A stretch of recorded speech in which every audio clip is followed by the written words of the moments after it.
Getting used to new software. Hiya, folks. Welcome to me screwing up the introduction a little bit there. That's awesome. Let's go ahead and close that Twitch window, because now that I know I'm live, I don't need it open. Welcome to Stars Asunder, our Scum and Villainy campaign. Oh, I can see the chat is saying hi. Hi, chat. But before we get started, as ever, I need to remind folks that capitalism waits for no one. Because we've got sponsors as soon as I get my sponsor sheet up. Wow. Super pro, you guys. I only had half an hour to plan this. Amazing. Jesus, this is unbelievable, Fox. Talk amongst yourselves. God. Here we go. I would like to make a quick shout out to, well, obviously our big new sponsor, Roll20. They are an incredible resource for doing things like running games on the internet. They've got amazing sheets already built in. That's what we'll be using for this game. Is I went into Roll20, created a game in there, and said, like, I'd love to get a Scum and Villainy game going. And it's like, boop, here you go. Here's all the sheets you need. Everything's filled out. The dice roller, it looks just absolutely amazing. Like, look at that. Look at how pretty that is. Isn't that amazing? Go get yourself a Roll20 account today. We also would like to thank Tabletop Loot, purveyors of extremely radical dice. I know that if you're over here, you're watching us pretend to be space people, you probably go through a lot of dice in your life. So head over to tabletoploot.com and pick up some fresh new dice of your own, because yours have probably gotten dirty after years of neglect. You need clean new dice. Speaking of being clean and new, maybe you get some clean new clothing from So Nerdwear. Did you know that they're our official merch store? I have no idea what merch is, but they probably have some, and it's got our logos and stuff on it. You can buy cool t-shirts, you can buy cool cups with logos and stuff on them, and if you use promo code WELCOME, you, quiet you, chat. If you use promo code WELCOME, you can get 10% off your next order. So Nerdwear, it's what the nerds wear. We'd also like to thank Devin Rue, the mistress of maps, for making all kinds of cool maps and just generally being an awesome community supporter. So, now that I've got all of that out of the way, and definitely didn't screw it up or stumble or forget to open my script on that, we are going to move ahead with, I hesitate to say our game for this evening. So, this is going to be a little bit different. Our first session for this game is actually going to be our session 0 for Stars Asunder. I don't know if you noticed, we had a big charity stream last month. It was very, very busy around here, and it was really, really hard to kind of wrangle people and get them into one spot and actually go over a lot of vital stuff that goes into the run-up of starting a new campaign.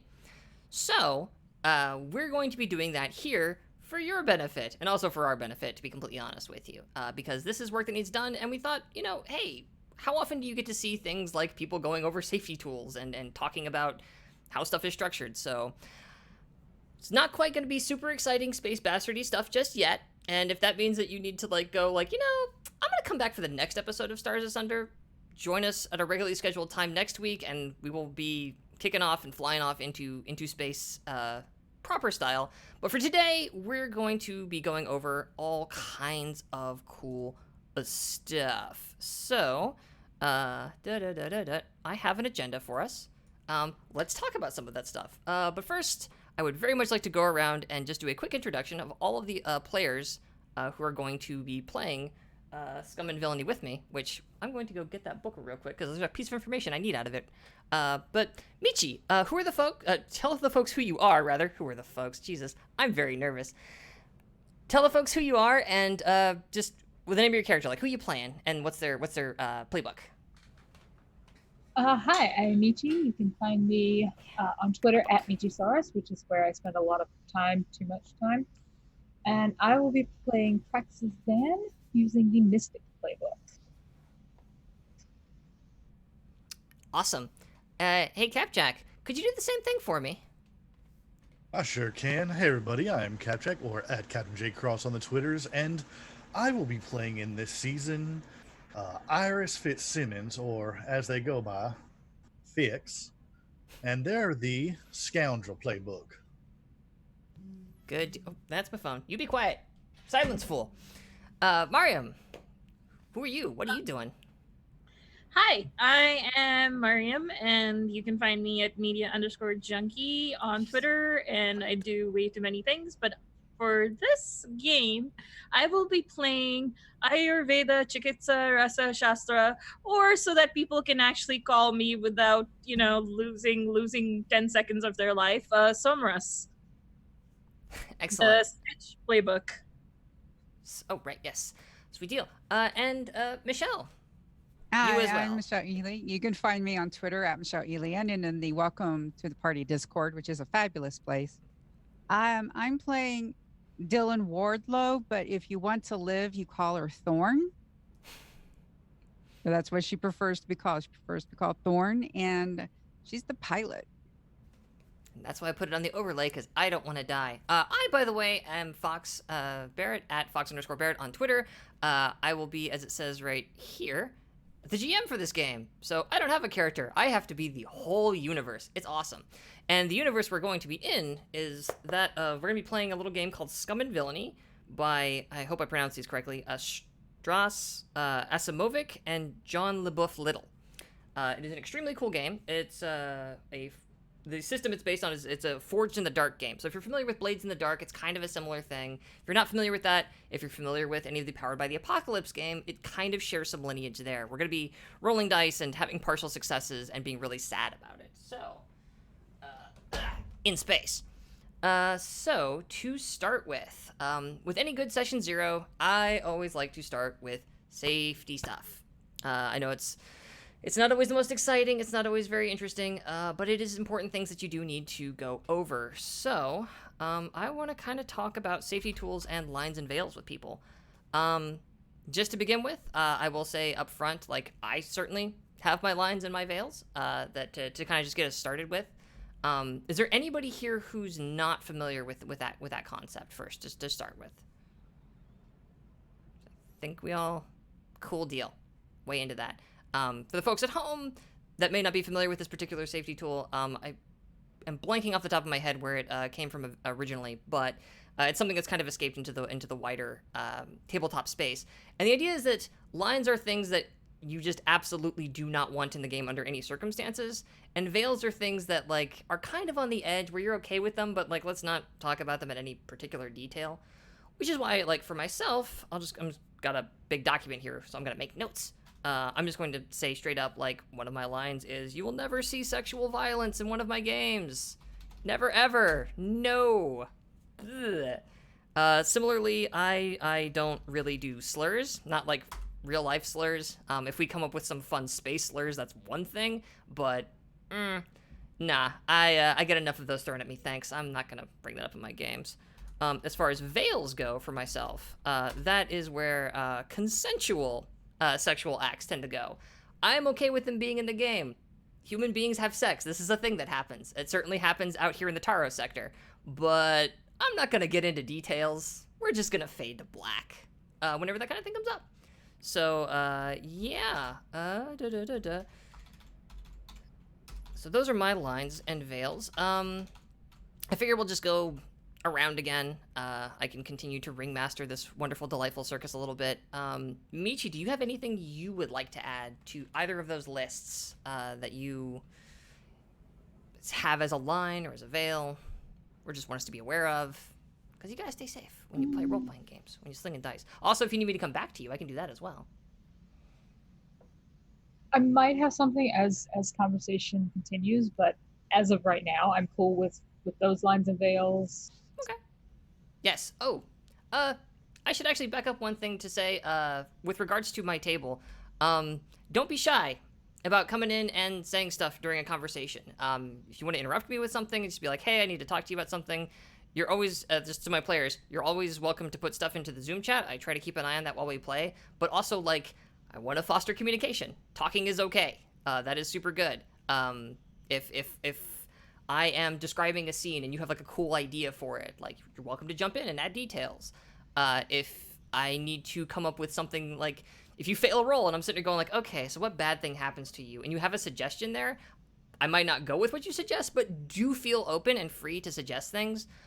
This game is very, as we get into like the rules stuff about it, this game very much encourages that kind of back and forth. It's wild, but yeah. So Michi, feel free to jump in then if you've got anything as we go through this. Then I will just, for the sake of keeping things Here we go. Jack, over here. Do you have anything you would like to add to this current list of lines and or veils? Yep. One of my eternal lines is no like cruelty to animals. That's the thing I'm not cool with. Works for me. I got no problem with that line. I would add children. Cruelty to animals and children. Sure. I think I can handle that. Yeah. Or at the very least, a veil, but line is probably just easier. It's your call. Like I'm comfortable either way. Like, it's one of those, I don't necessarily want, I'm trying to get the right word for it. I don't necessarily want sort of like invulnerable children and animals, like, but not unnecessary or gratuitous cruelty is really sort of what my personal opinion is. Mm-hmm. Well, yes, there is a difference between being in peril and cruelty, at least from my perspective. Cruelty is like a graphic depiction of torture. Being in peril is like, there's a bomb on the school bus. We gotta go save him. You know, it's a very abstract kind of peril for children to be in. And if we're okay with that, then yeah, like I can roll with that like no problem. But oh, trypnophobia, which I keep saying all the time with the caveat, don't Google that. Yeah. It's the fear of holes where they shouldn't be, specifically on organic things. So that relates to my veil about organic decay and rot. Like, sure, you can mention it, but just don't graphically describe it. Just say, yeah. I don't imagine I have the stomach for it anyway, so that probably won't be too much of an issue there. I will do what I can to try and keep from setting off your trypnophobia. It's not one that I have, so I might not think of it. In terms of like, I might think of like, oh, this thing is probably fine, and go to it. I'm going to try really, really hard on that, please. This is why we have a virtual X card. Hit it anytime you need, and that goes like doubly for anybody around the table. Like at any point, please, please, please feel free to put something in the Zoom chat if you don't want to say it. I'm a big fan of like people just like saying it out loud or like throwing up like an X, like let's not. If you ever need to go to break because of something that has happened on the stream, like you say it, we go to break instantly. And I don't fuck around with that stuff. I want people safe at my table. So yeah. Michelle, then, did you have anything that you wanted to add to either our lines or our veils? I'm on board with everyone. I wanted to ask about like language. Like, are we PG-13? Are we R? Like, are we doing the F word? So, Welcome to the Party doesn't really have language guidelines, and I swear like a fucking sailor. So, fucking awesome. This game is called. Hang on a moment. This game is called Scum and Villainy, and this is why in my pitch for this game I was like, "You are an intrepid band of space bastards." Yeah, no. You'll be dealing with criminal types. You are yourselves criminal types. Just skeevy, god awful. Oh. Our community We just got followed by somebody, but it's actually really hard to see on this overlay, which I need to work on. Thank you for the follow. Helmsman 5. Thank you so much. Welcome to us learning how to be space bastards in space. I hope you enjoy as we talk about safety tools. Like I said, more exciting next week, folks. I swear. But yes, language is fine. I don't really give it. Again, like the only line I have there is like I don't really want to hear any real life slurs. Otherwise, we can get another follower. Holy moly! Thank you, Joshua Barbeau. I hope I pronounced that right. So I'm bad at names. I guess for me, it's more along the lines of there are two things I want everyone to know because of it might come into like I need like maybe like a timeout to like do a patience thing. So first off, I'm open to the fact that I have bipolar disorder and anxiety. So sometimes if certain things are going too fast, sometimes I just need a pause just for my brain to catch up with the action. Totally. And sometimes I have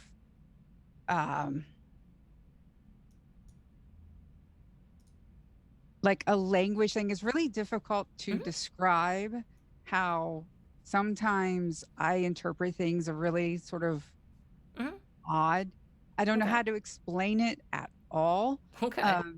It's just like if you have characters that do double talk and such, sometimes I'm going to admit I get lost in. That's why my characters never are like that, That's because fair. Yeah. I'm just But yeah, that's sorry, got distracted by something in chat. But no, that's totally fine. Again, I will say that's very much that thing of if anybody at any point gets lost in something like I'm trying to describe, just stop me. Tell me to back up. I can start again. I can clarify things. This is not a race. This is not I'm not here to be challenging. I'm not here to be an opponent to my players. I'm here to be fans of y'all. So absolutely, I will try to keep that in mind. I'm not always the clearest person, but I will do everything I can. I'm gonna make a small note of that, just so that I know that that's a thing to keep an eye out for. But yeah, never be shy about telling me, like, Fox, shut up, back up, try again. I can't follow what you're saying, you weirdo. I totally understand that. To kind of also go with that, I'm slightly hard of hearing, so sometimes I may need like someone to repeat something. Okay. I may have heard something completely wrong. Okay, yeah, no, I'm totally in that same boat. This year is fucked, so totally feel you on that one. Cool deal. All right. That's all of the safety, you know, the scary, boring stuff that I had set aside for this. So we're going to move on a little bit to talk a little about our characters and the setting. So let's see, where to start with this? So, Stars Asunder does not use the default Scum and Villainy campaign.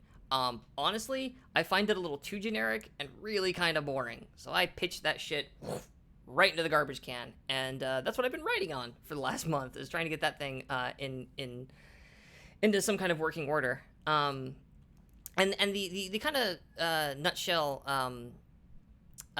overview of what's going on is, so our game is going to be set in something called the Taro sector. It is it's a small cluster of 4 star systems that sits between these 2 massive galactic powers, the Stellar Consortium, and on one side, and the this is why you take notes, y'all, and the other thing, here we go. There's another big group that I'm just totally blanking on the name of. Don't worry about it. I'll keep looking through my notes because I can't find it right now. But between them is this independent cluster of stars, and that is where our team is kind of operating. Not to the Ascendancy. There it is. The Stellar Consortium is kind of like this super, super ultra late stage capitalist neoliberal nightmare state where, like, literally everything is owned and operated by just this massive conglomeration of various corporations. And then on the other side of it, the Ascendancy is just sort of this, like, weird totalitarian regime empire thing, kind of bent on conquest across the stars. They're jerks. They're both jerks for very different reasons. The Taro sector originally began as sort of an offshoot of colonists from the Stellar Consortium that just, like, found a bunch of planets that are uninhabited and habitable, and said, like, you know what, we don't want to live here anymore. Boop, we're gonna go bop off to this section of space, and we're just gonna be here, and it's gonna be chill, and it's gonna be great. And then a few decades back, the Consortium and the Ascendancy decided, like, you know what, it'd be more fun if we just absorbed this, because we're at war with each other, and it'd be really handy if the Taro sector was, like, out of our way, and we just kind of absorbed that and started fighting. The people of the Taro sector didn't super take well with that. They were kind of pissed a little bit, and in particular, there was so nobody really knows who did this. Someone referring to themselves as a patriot warned these warring factions one day that, like, listen, I've got this thing. It's called a flux bomb. It can blow planets up. So here's the deal. Y'all have 1 year to get the hell out of Dodge, or I'm going to blow one of these planets up. So if y'all could just leave, that'd be great. And everybody thought, like, that's impossible. You can't do that. That's not a thing that really happens. Well, it turns out a year later, the planet Sunrise found out very abruptly that, oh yes, you totally can blow a planet up.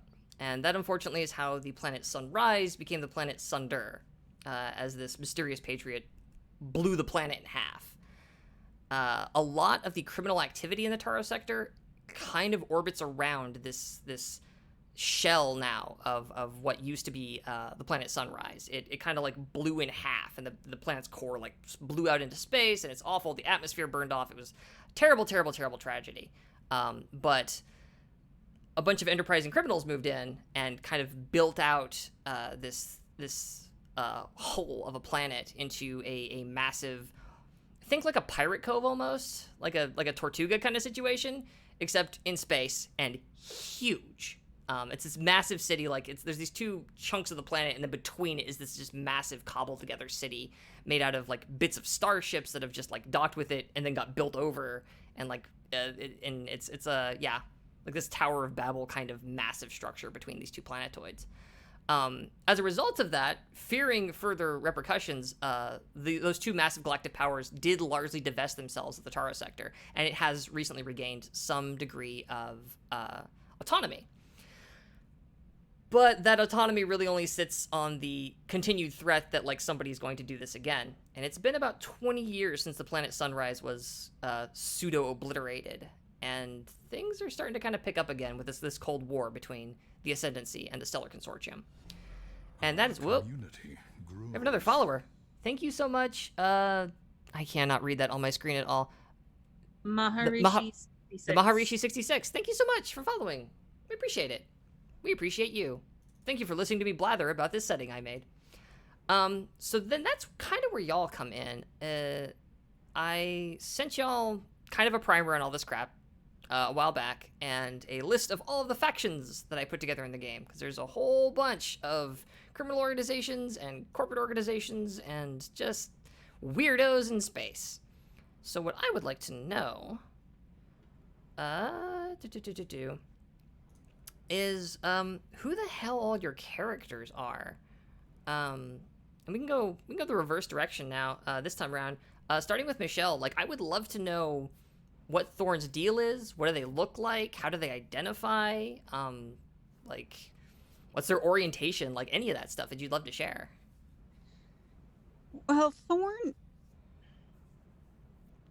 Thorn has a wanderer heritage. Mm-hmm. So basically a space baby.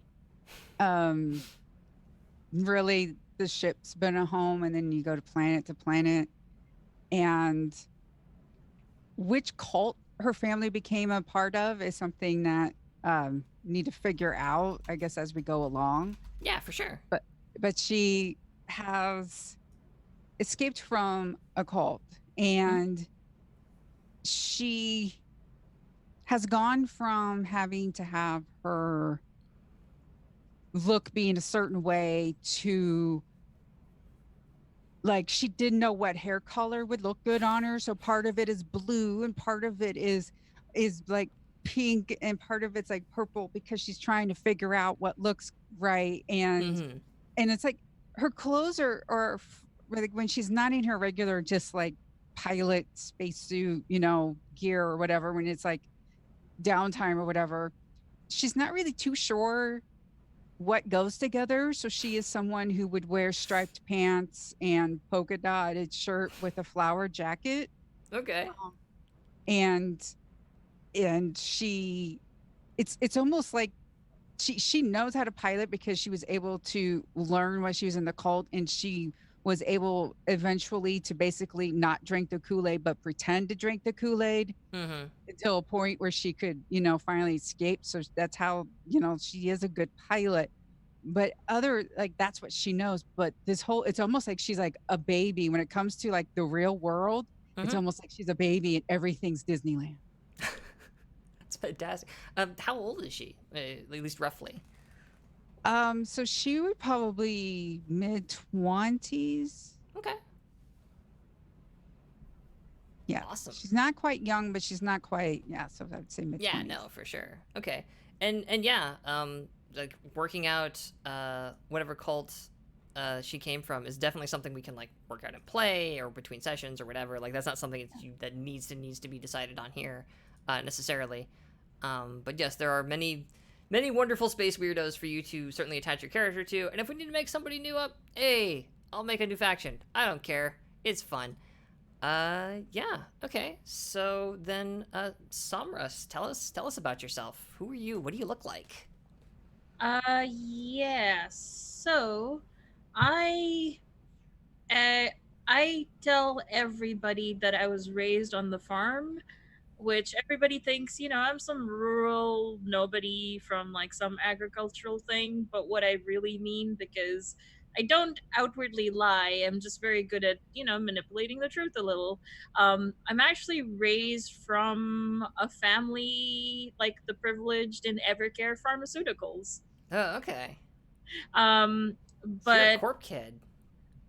yeah, however, I in sort of my medical school career, I started volunteering working with the Grace Under the Stars, Mhm. and started to see the worst that humanity had to offer, and Mm-hmm. realized that a lot of the stuff, like, I never liked where I was from, but now even more so, and I sort of turned my back on everything. Mm-hmm. So while I do know of people and could possibly have connections with people in the hegemony, I choose not to. Okay. Okay. So you've largely cut out that side of your life and have thrown in Yeah. very much with bumming around the Taro sector, getting up to no good.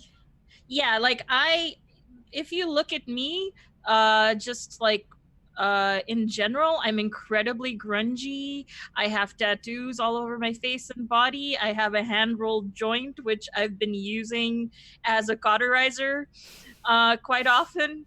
And but if you look a little closely, you notice that the outfit I'm wearing is very well made, even if it's not well maintained, and that Gotcha. I've got some really nice duels.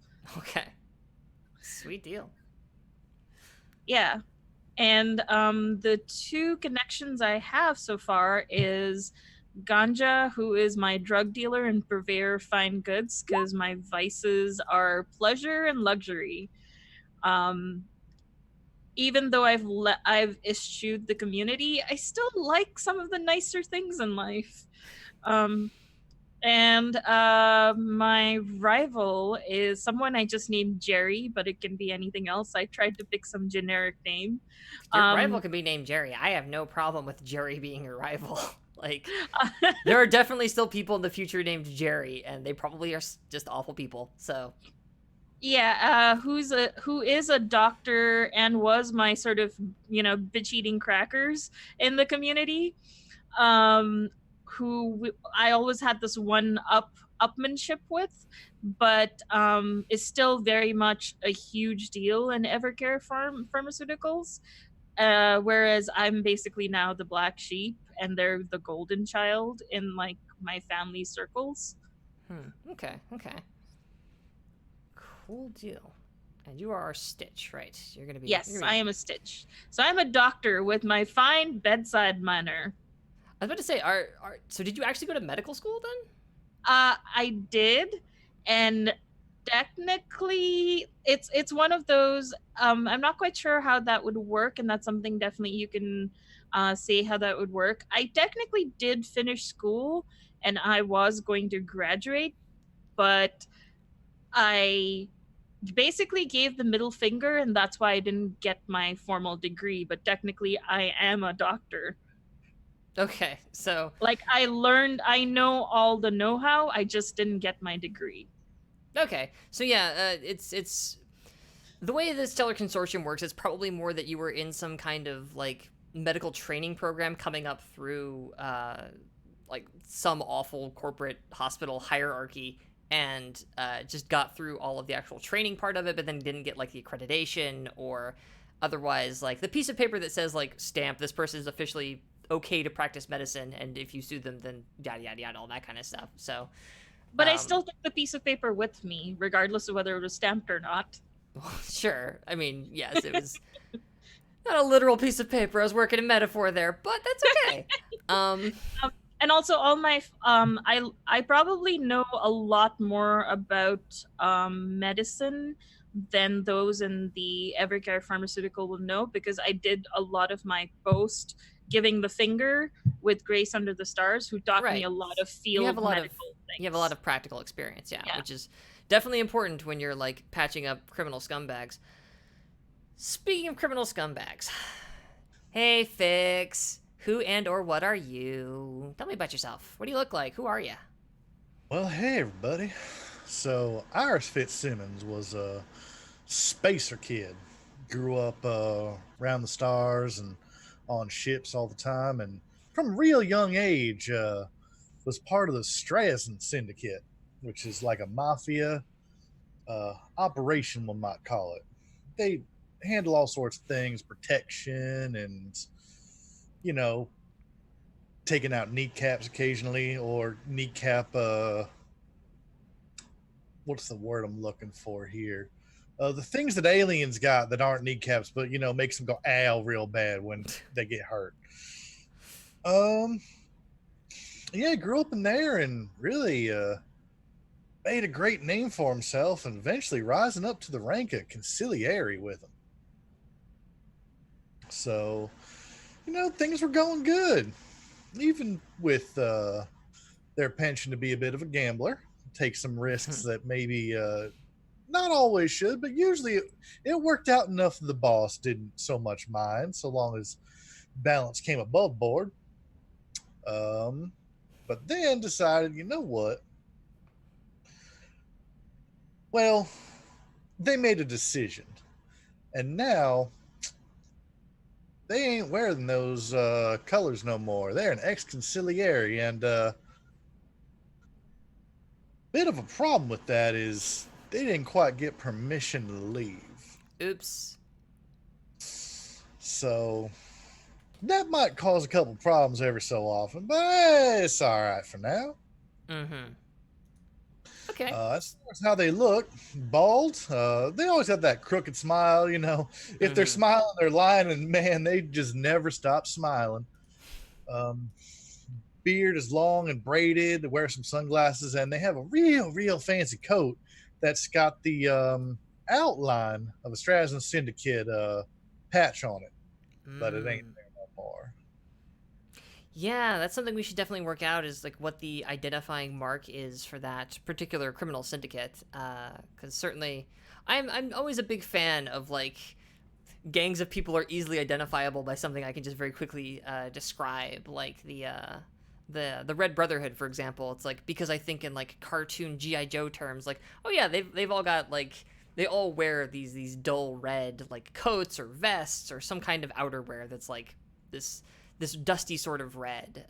So like we will definitely need to work out something for the Strazen Syndicate,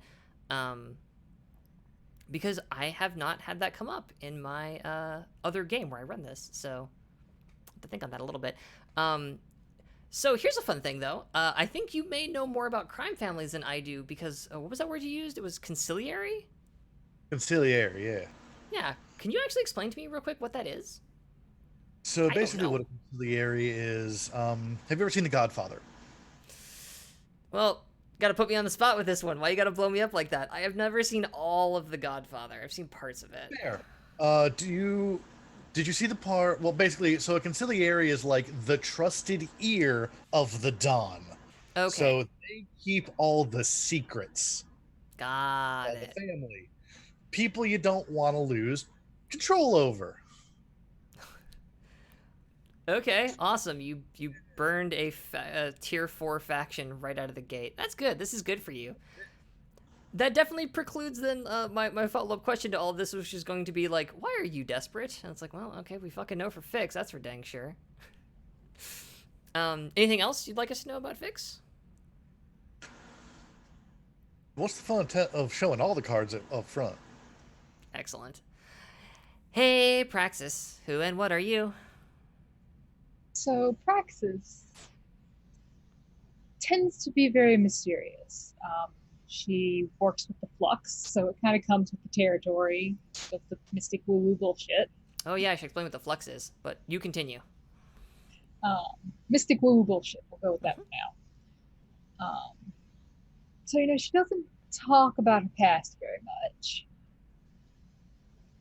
And kind of leans into the idea that she doesn't talk about her past very much just because it's a very closed thing, very private thing.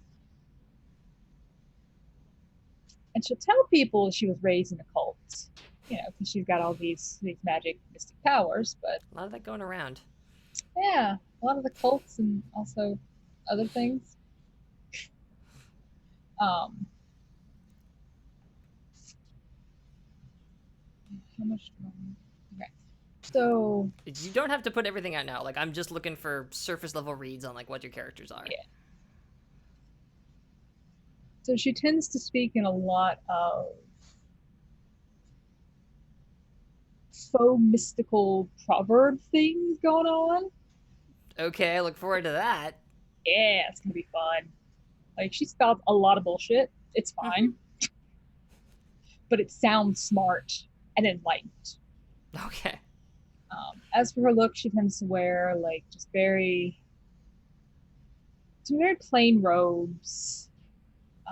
She has a mask that she sometimes wears and sometimes doesn't. It just depends on her mood and what she's doing. What does the mask look like? The mask is almost featureless. It looks kind of like a porcelain doll that's had the paint stripped off. Okay. That's terrifying. I know, right? But yeah, so she does everything she can to just be very featureless. Okay. The one really defining factor is she wears a lot of very beautiful statement rings.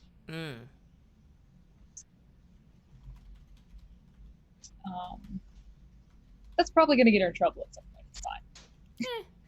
Trouble is like literally the whole point of what y'all are about to get involved in, so that's believe me, it's not just your rings that are gonna screw up your day for sure. Yeah, her drug addiction's probably gonna screw up her day more. Yeah, okay, so there's that. Yeah, that's a yeah. Yeah, she'll tell you. She will tell you that the drugs help her attune to the flux better. Speaking of, I should probably explain that for the benefit of our audience, and just so that we're all on the same page with regards to what the hell the flux is. So, basically, Scum and Villainy has its version of the Force. But I'm not going to call it the Force because I don't want it to be the Force. There's too much baggage there, and also this is not Star Wars. This is Stars Asunder. And the flux works, in practical terms and in game terms, it works largely in the same capacity as to what you can do with the Force. It's for kind of picking up people's thoughts. It's for kind of moving stuff around a little bit. It's, as he so well put it, like woo-woo bullshit. Like when you want to get into that kind of stuff, you tap into the flux. The biggest point of change really from like that analogy of like, well, it's basically the Force, is that strictly speaking, and because it's mechanically part of the game, everybody can what's called attune to the flux, like in some capacity. Like we're all capable of it.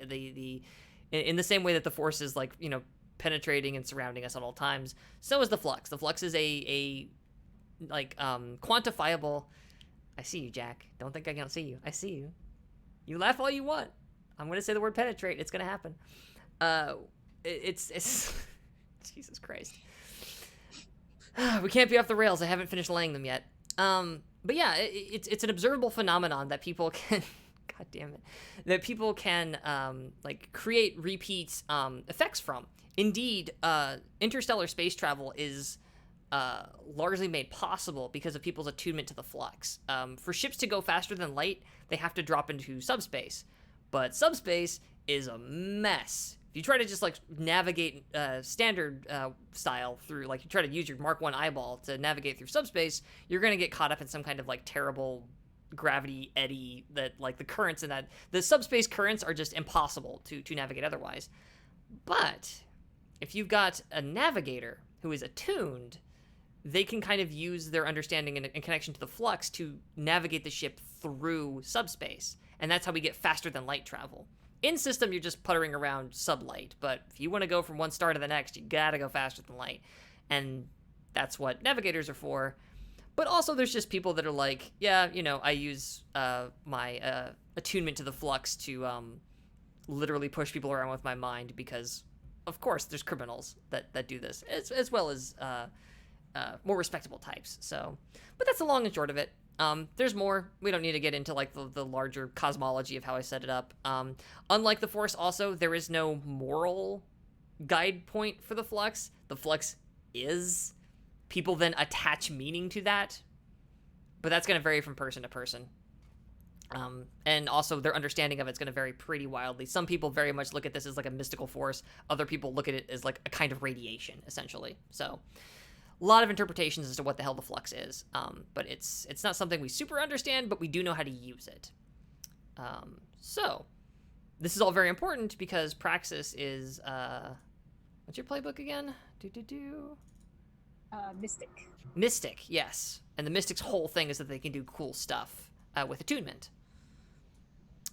Okay. So, just for my benefit as well, because I don't think I didn't make any notes on this in my notes, I'm going to go back around the horn again to make sure I've got everybody's character's pronouns. So for Praxis, it sounded like they were she? Yes. Alrighty. What about Fix? What does Fix use? Fix is they, them. They. Awesome. How about Sumrus? They, them. Awesome. That's another one of those. And Thorn. She. Sweet. I love this group. This group is so awesome. I have a wonderful collection of delightful space weirdos.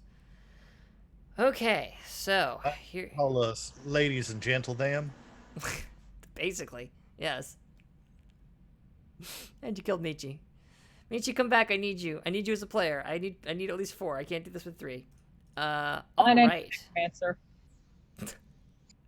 There's no coming back from the dead. Actually, I should. There's probably no coming back from the dead. We'll see if it comes up. It's kind of hard to die in this system anyway. It takes some work to do. Most of the time you just collect traumas. But speaking of getting into the nitty gritty of this stuff. Hey, that's how it works. You take harm. If you take too much harm, you take a trauma. If you take too many traumas, you retire the character. Dying is actually kind of hard, mechanically speaking, unless it really like. I think there's a note somewhere that's like, if it makes sense in the narrative, if they jump into a wind turbine, they're dead. But otherwise, treat harm as such. It's a wild system. But speaking of, all right, we need to get into the nitty gritty of making your ship. So everything in Asunder, everything in Scum and Villainy revolves around the ship.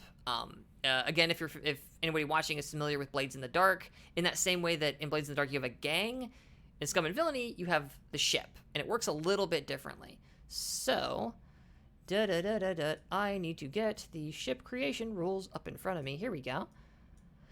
Okay, so to start with, there are 3 types of ships.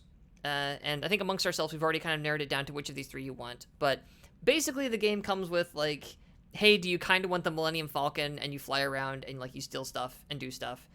Hey, do you want the Bebop where you go around and bounty hunt people? Or, hey, do you want, like, a gunship that flies around and does rebel stuff?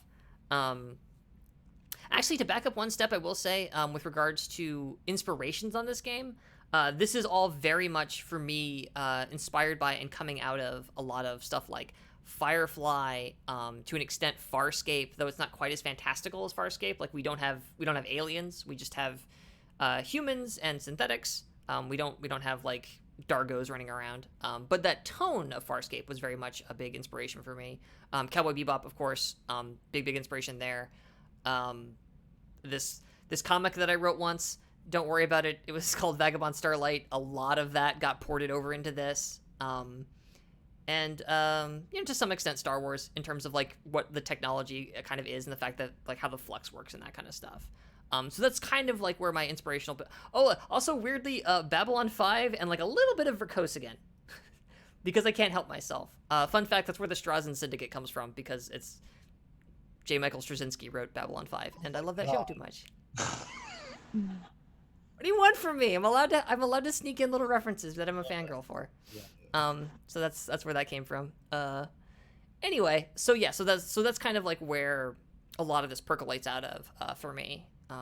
It's also why the music sounded like it did, because you can't take this guy from me. What can I say?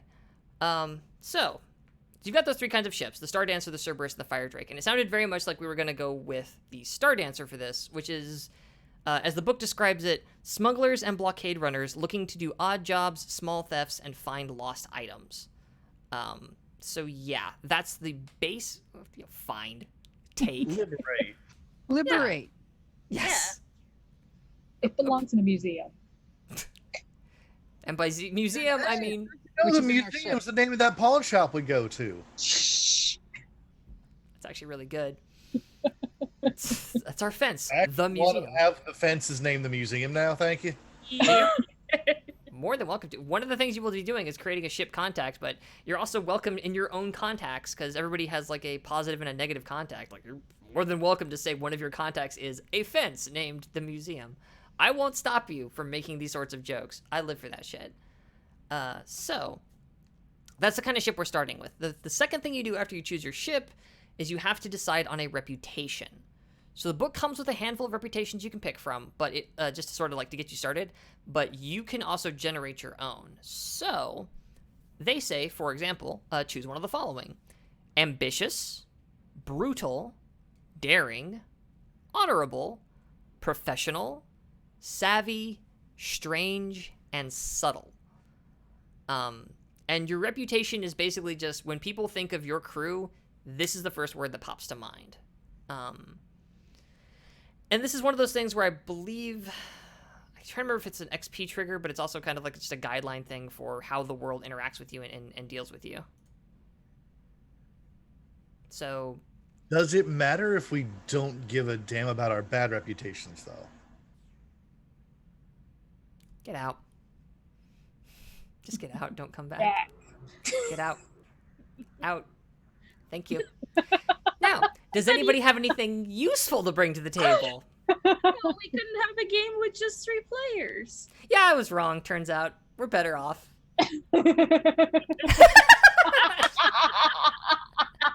Jack, get your ass back in here. Get your ass back in here. But no, what kind of reputation sounds good for this crew? Like, how do y'all relate to the outside world? Are you ambitious? Are you brutal? Are you daring? Are you honorable? Are you something else altogether? Actually, and I will say too, if people want to follow along, because I should have prompted you to this, the Scum and Villainy player sheets, which I believe are linked to in our Discord chat, have the ship creation rules kind of in the back of them. It's like page 10 of that document. If you want to follow along, so that you don't have to like try and remember all the things I am saying, they're in there. I can also get you the page reference from the actual book as well for the extended bits and bobs of building a ship, which honestly I should have open for myself. So while y'all catch up, that's what I'm going to do. Yeah, where is that? All right, let's see here. Do character creation. Do ship creation. Boop. Okay. So yeah, so in the book proper, it starts on page 112. And then in the player sheets PDF, the little abbreviated thing, it starts on page 10. I kind of like strange or daring personally, but then that's just like my take on it. No, I mean that's what we need to like put that stuff out there, get that kind of stuff flown around. So reputation. I definitely think this is a very strange crew. Yes. No argument. You're a weird bunch, certainly. Professional? Well, It doesn't feel good, no. You don't like the idea of like you walk in and it's very like clean cut and you know. Oh, that's funny. I don't see it's strange. I think we're all gravitating towards strange. I mean, hey, like if why are the 4 of you together? What? Yeah, that makes why are the 4 of you together actually, which is something we need to get into, but we'll talk about that a little bit after we get the ship established. If your reputation is that you're just a bunch of fucking weird, like they get the job done, but they're don't talk to them. If they ask for drinks, like just leave. They're weird. All right. Reputation. Strange it is. So I will just throw open real quick to say, again, these are all suggestions. You are allowed to write your own reputation if something else has come to mind, or if something else is kind of like bubbling there for you. But strange is like perfectly reasonable. I had a thought that, you know, if the doctor asks if you want a joint, it's not for you to smoke. Oh, like a finger one or something. Ooh, that's gross. Ew. Yeah. Oh no, Yeah. it's like basically, you know how I went with the whole it's my cauterizer? It's like, yeah, they're not asking if you want to smoke it. They're asking if you want to be cauterized with it. I would say that can't possibly be sanitary, but I get the feeling that Somrus doesn't give a shit. So, fair enough. Sorry, if it was a cigar, it would be. No Weird, shit. huh? Yeah, cigar ash is sterile. Huh. Today I learned. Hey, Well, it's a cigar then. It's a cigar joint. Cigar joint. It's just a really big joint at that point. yeah, thanks. Like, in space, no one can get you. Of joints. Um, So, maybe something that kind of mixes professional and weird. Like, we're weird, but we Mhm. get jobs done. Reliable. There's good. Yeah, reliable. reliable. Yeah, it definitely it says that you will Competent? Sorry, what? Competent. Competence okay. I would figure that one would want to be without. Sorry, Well, what? I would- Jack? No, but the fact that you have to mention it is sort of like, huh. Okay. I would figure competent is one of those that's taken as assumed. Otherwise, nobody would be offering you jobs. It's more the flavor of competence that you have, really. But Yeah. Then maybe savvy is the better one, because like we're good at what we do. We just do it in a really weird way in a lot of ways. yeah, I mean, we could take that kind of interpretation. Because the thing, these words are also very much up to our interpretation for us. Because I look at savvy, and I'll be honest, I have no fucking idea how they mean that as a reputation. Savvy, like what they know about criminal shit, they're savvy to it. I don't know. But we could take that to mean that. Everyone would. Sorry, That's what? a good. Not everyone would like understand the workings of criminal enterprises. True. No. So strange is what we had down before. How do folks feel about savvy? Michi, weigh in. Do it. I'm thinking. Resourceful. Oh, I like that because savvy just doesn't quite get it. I like It makes- resourceful. It makes us sound a lot cooler than we are. Hey, a bluff is an important part of gambling. That is a Suppose fair. that's true. That's a very fair point. They just see the beginning and the end of an operation. They don't see all the shit we get up to in the middle. I'm gonna make a note of resourceful. So yeah, so the three people that we're kind of floating between here at this point is like strange, savvy, and or resourceful. Does anybody feel very strongly about any of those? I don't like savvy. Okay, that's fair. Same. Yeah, savvy just doesn't quite click. Get it off the list. Bye bye. Yeah, it feels too polished for this group. Yeah, y'all seem very rough and tumble to me. Like even by the standards of the setting. I suspect there's gonna be a lot of failing forward, which I look forward to. We're like a drying machine. What? Please explain. Well, we're rough and tumble. Oh God damn it! So strange or resourceful? Pick one. I feel like resourceful has kind of the same ideas we were going for with savvy, Mhm. but without the polish. Mhm. So it's like, yeah, they're a little. You don't want to fuck with them, but they get the job done. And they Can get I the job done well. Can I propose an alternative? What about scrappy? Ooh. Or is that too diminutive? Not my favorite of the Do family, but you know I'll go with it. this. I hate this so I much. know, that's where my brain went too. So we're just not going to use Scrappy. I'll just set that one aside. I'm so sorry. We'll go back over to Resourceful then. So we're not doing Scooby either? No, under no circumstances. Absolutely not. Nope.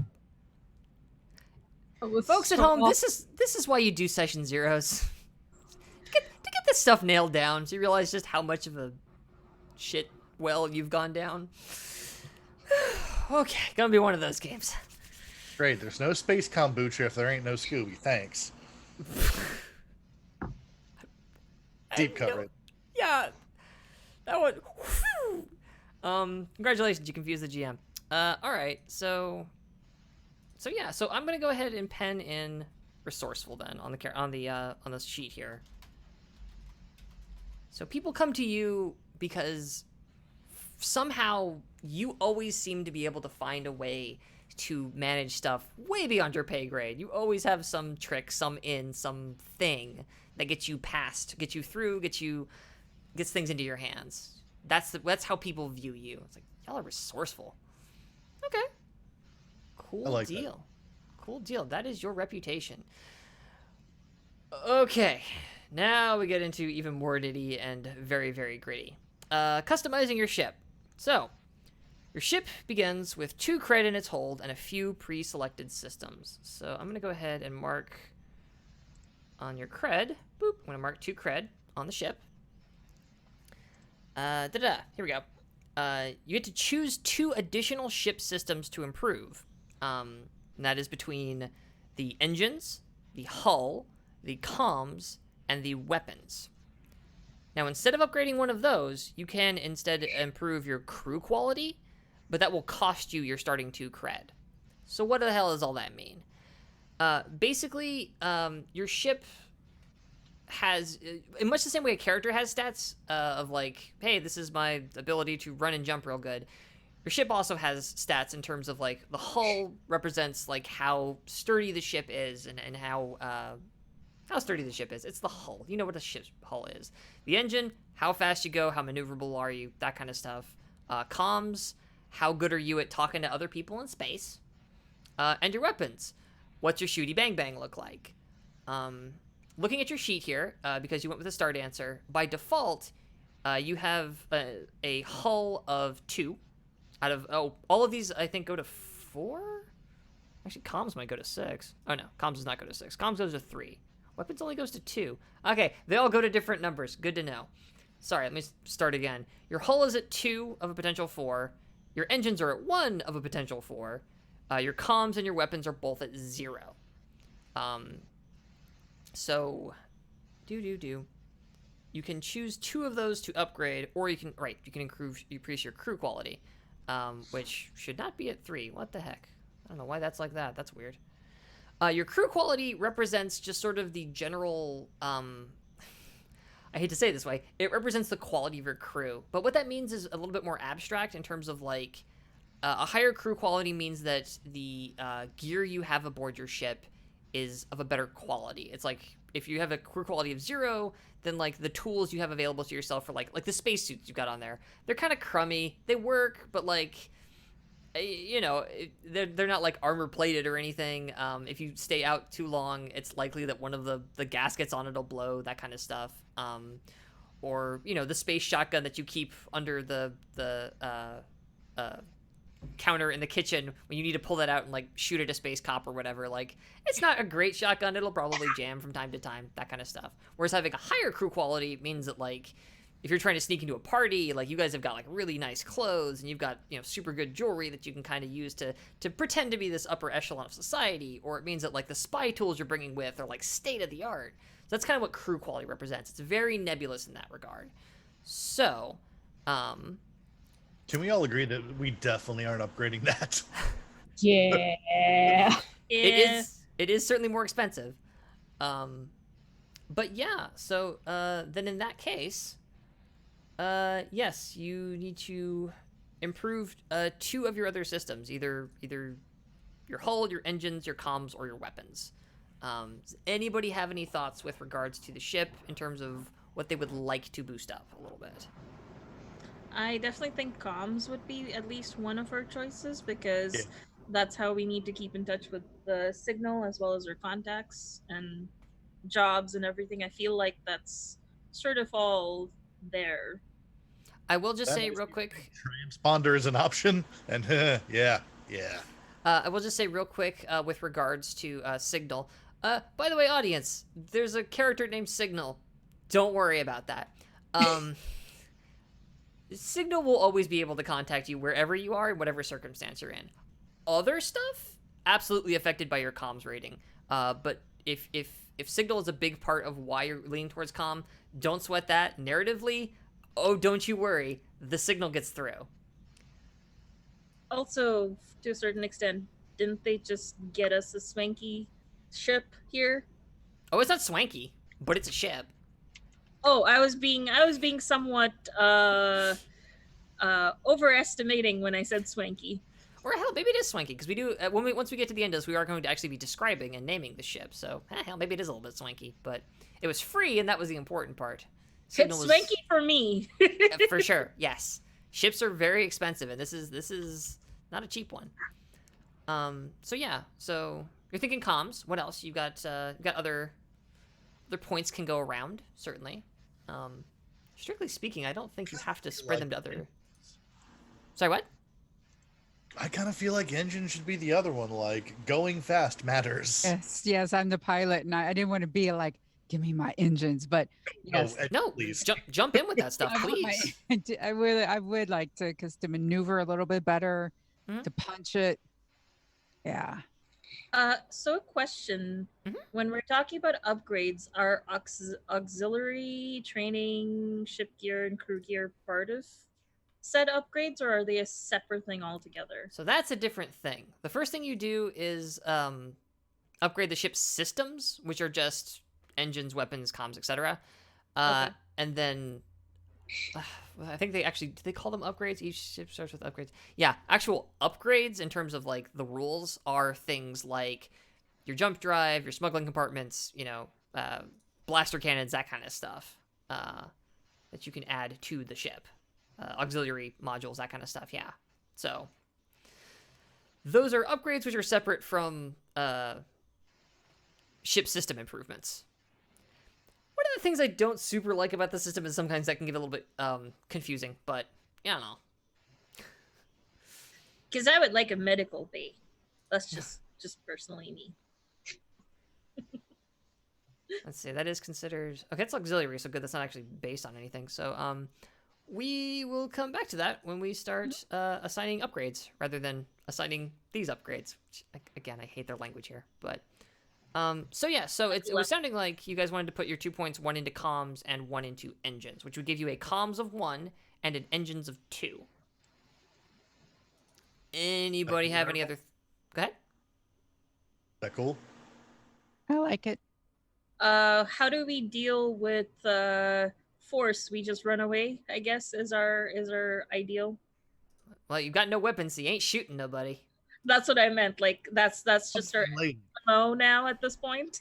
Unless somebody's feeling very very adventurous to like crawl out on the outside onto the hull and like throw things.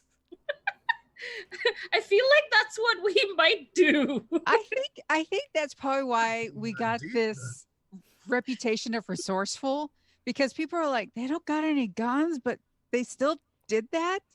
How? Yeah. No, I love this ship. Why? It has no weaponry and no shields. Good luck, y'all.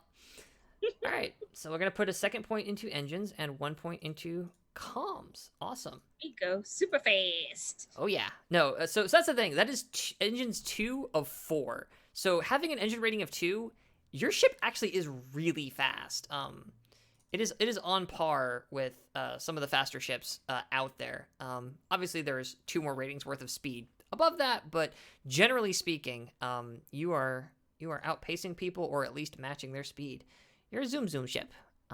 So after you decide what to improve, the GM will tell you about a faction that helped you get those improvements. They did you a favor. How do you respond? All right, so this is where the factions come in, and we need to figure out who the heck upgraded your ship to make it better. Because when you got your ship, it was not this shiny and cool. It did not have this cool comms array stunk onto it. It didn't have these like rad extra like fuel processors in the engine to make it go zoom zoom faster. So someone helps you do that. Let's see. So let me think about your characters real quick. We've got 2 people from cults, someone who burned the mob, and a former corp doctor-like person. Who would you go to get your ship upgraded? I'm just kind of looking through my list here. So the obvious one to go with certainly would be Warp Corp. Warp Corp being like the major shipbuilding company just kind of generally in the area. But it could be more fun if it was a lot grittier. Could I have done some under-the-table healing in return for some benefit? No, but I'll tell you why in just a second. Sure. Because I've decided who upgraded your ship, and it's the black market. So, basically, the black market is like capital B, capital M black market. It is not like a black market on a planet. It is a massive collection of illegal merchants who operate in... If it can be bought and sold and quantified, the black market has it. They have a very large presence on Asunder, certainly, but they are all over the Taro sector, much to the chagrin of law enforcement in the area. And y'all, I think, after this... yeah, like as capital B, capital M, as in like it's not a lowercase black market that just exists. It is like people call it the black market. Chat. Question me. I have ultimate authority here. Oh, yeah, okay, bye, Sonic. I never thought... Yeah, I didn't... Okay, I didn't think about that. Thank you. Yes, like a BM. All right, you know what? Get out. You can't get out. I can't make you get out. You're the chat. You do whatever you want. Especially because one of you owns the channel. So, anyway. No, so you customize your ship. So for the sake of the audience, this is something we've talked about as players and will very much come up in play, but the short version is none of them bought this ship. This ship was handed to them by a mysterious benefactor called Signal, in all caps. You've never met this person, by the way. You have only ever communicated with this person through, like, communications. Wow, I'm very good at words. Can you tell I'm a writer? It's only ever been video calls or like through proxies and that kind of stuff. But yes, as a result, this was not something that you like purchased and put together. Yes, no, I see you, chat. That is, yeah. You're catching on over there. So once you got this thing, you probably took a look at it and said like, could use some improvements, and utilize your contacts in the black market to get a little bit of a kick up. So, the GM will tell you which faction got you those improvements. Okay, they did you a favor by giving you these improvements. You have 3 ways that you can respond to how this favor went down. You can either pay them off, owe them one, or stiff them. And I can tell you what each of those means in terms of game terms. They're also there in the rules if you've got that open. But basically, you can pay them off. You just give them one of your credits. You currently have 2 credit. And you can just give them to the black market, and no harm, no foul. Everything's paid for and everything's cleared away. You could owe them one. Promise them you'll return the favor down the line when they ask and gain +1 status with them. If you choose crew quality, yeah, do that, so don't worry about it. Basically, +1 status is kind of a good thing. It means you're in good standing with them, but it comes at the price of you are now on the hook for something from the black market. And what that means exactly is up to me. And I'm not a nice person. And finally, you can stiff them. No need to pay a faction that doesn't demand payment up front. Take -1 status with the faction. That's less good. That's like the opposite direction. That means they hate you. They have to get to a -3 status before they're actively trying to, like, murderify you and make your life a living hell. But -1 status isn't great, especially considering in this case the black market is a massive resource in terms of getting your hands on illegal shit. You could do it. They could just be really annoyed at you. They would probably still do business with you, just not happily. But yeah, so you can pay them off, owe them one, or stiff them. How are folks feeling about how they want to handle their relationship with the black market and what they did to improve your ship. We can own one. It's fine. Yeah, I'll own one. Yeah. Yeah. Owing them is perfectly fine. I'm not sure I'd want to stiff someone so big because, They are huge. yep, they're really big. I don't want to stiff them. Uh, Definitely have reasons for not wanting to stiff them. So let's not do that. okay. But also, I imagine that's where a lot of my finer things in life may come from. So definitely wouldn't try to stiff them. Totally. Let me get the faction sheet open. Faction sheet. Okay. So I just need to find where the hell is the black market. Here we go. So you currently have a status of 1 with them. Yay, the black market likes you. But then I'm just going to put a little note in here that says, oh no, you owe them a favor. They will collect. Don't you worry about that. Okay. Super cool. So that's how you paid for that. That's good. More stuff. All right. Choose a special ability. Choose one of these special abilities listed on your ship. If you can't decide which one to pick, go for the first one on the list. It is placed there as a good default choice. So the easiest way to probably, excuse me, to do this is if you're in the Roll20, which I don't know why I said that. You're all clearly in the Roll20. In the Roll20, if you open up the ship sheet, the special abilities are all in a big list there on the right.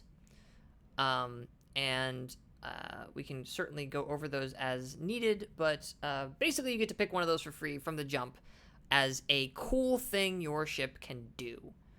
And while you are reading through those, I'm going to do a quick time check. Okay. So yeah, so we'll be coming up on our break in about 20 minutes, just as a heads up to everyone. So the ability is just, while you're reading through them, for the sake of the audience, there's the Getaway, which is basically... you're slightly better at like avoiding capture, running blockades, that kind of stuff. You get a small benefit for that. Cargo Eye, you gain additional cred on smuggling and delivery jobs, and you get an additional question when you gather info, which is kind of neat. Field Repairs, which makes it a little bit easier to fix your ship when you're out there in the black and it's bad and you can't get into a dry dock, but you got to fix something. Leverage, so your crew knows how to pull strings and cash in favors. When you lay low, instead of rolling, you can take -1 status with a faction to reduce your wanted level by 1. Oh, weird. And set your heat to 0. Huh.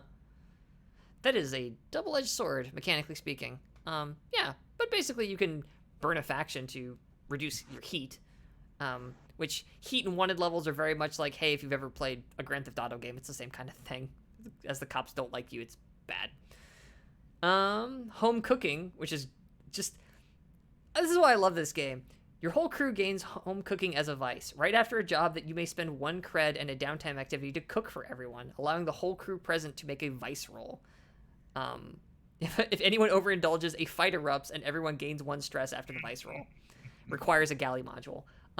That's a lot of like weird jargon from the game, but basically, this game doesn't have hit points in a sense. It has a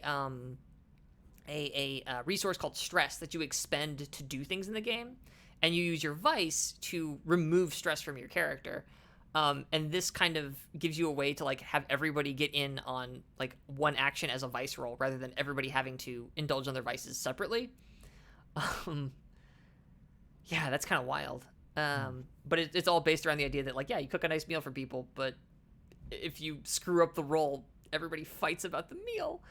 This game's wild, y'all. And finally, problem solvers. Each crew member may add 1 action rating to helm, rig, or scramble, which is basically just you take that and everybody gets better on their character sheets. So, yes, Stormcaller, it is absolutely like there's no beef in this beef and bell peppers. Like, it is 100% that kind of scene. Totally. But that one does require a galley module, so we would have to install a galley on the ship first. And I just bumped my leg on the table. Ow, ow, ow, ow, ow. Although it seems like we already have a galley. Oh, does this... Huh? Does the start answer start with one? Yeah. No shit. I didn't think it did. Otherwise, I guess you wouldn't have the home cooking vice. Or so home cooking as a possible special ability. Huh. Neat. I did not realize that was already ticked down there. Oh, okay. So that is on the table then, but yeah. Yeah, starting upgrades, auxiliary, galley, training, insight. Okay, cool. But yeah, so of those abilities, do any of those sound interesting to anybody? Does that leap out to anybody? I know that's like a lot of rules stuff there to kind of parse, but I'm happy to answer questions. I kind of feel like with what we're doing with the engines, the getaway might be the right one. Get in, get out quick. Yeah. I kind of agree with that. When I first read that, I was like, well, we're kind of going with super fast, so that works. But there's a part of me that wants to take home cooking just because. Of course you would. Of course you would. But I'm also Lot of very good happy options. taking the getaway. Yeah, the getaway. Go ahead. And it's also because we can get more special abilities over time, right? Oh, Mhm. yes, absolutely. If you scroll down lower on that sheet, towards the bottom, you'll notice there's a section that says Playbook Advancement. Your ship has an XP bar. Your ship levels up. That is a thing in this game. The ship is very important. That's amazing. What were you saying, though, Michi? You were gonna... Oh, I was saying that the two that really caught my eye were the getaway and cargo eye. Yeah. That does get you more cred. And cred is one of those things that is measured in like single digits and low numbers at that. Like 4 cred is a significant amount of money. I need to, I should call up the there's an example of like what like things cost, but yes, that's why 5 cred is like more money that is safe to keep on your person. And at a certain point, you start like basically like putting it into assets and like squirreling it away somewhere. Michelle, did you have any thoughts? I was also looking at cargo eye.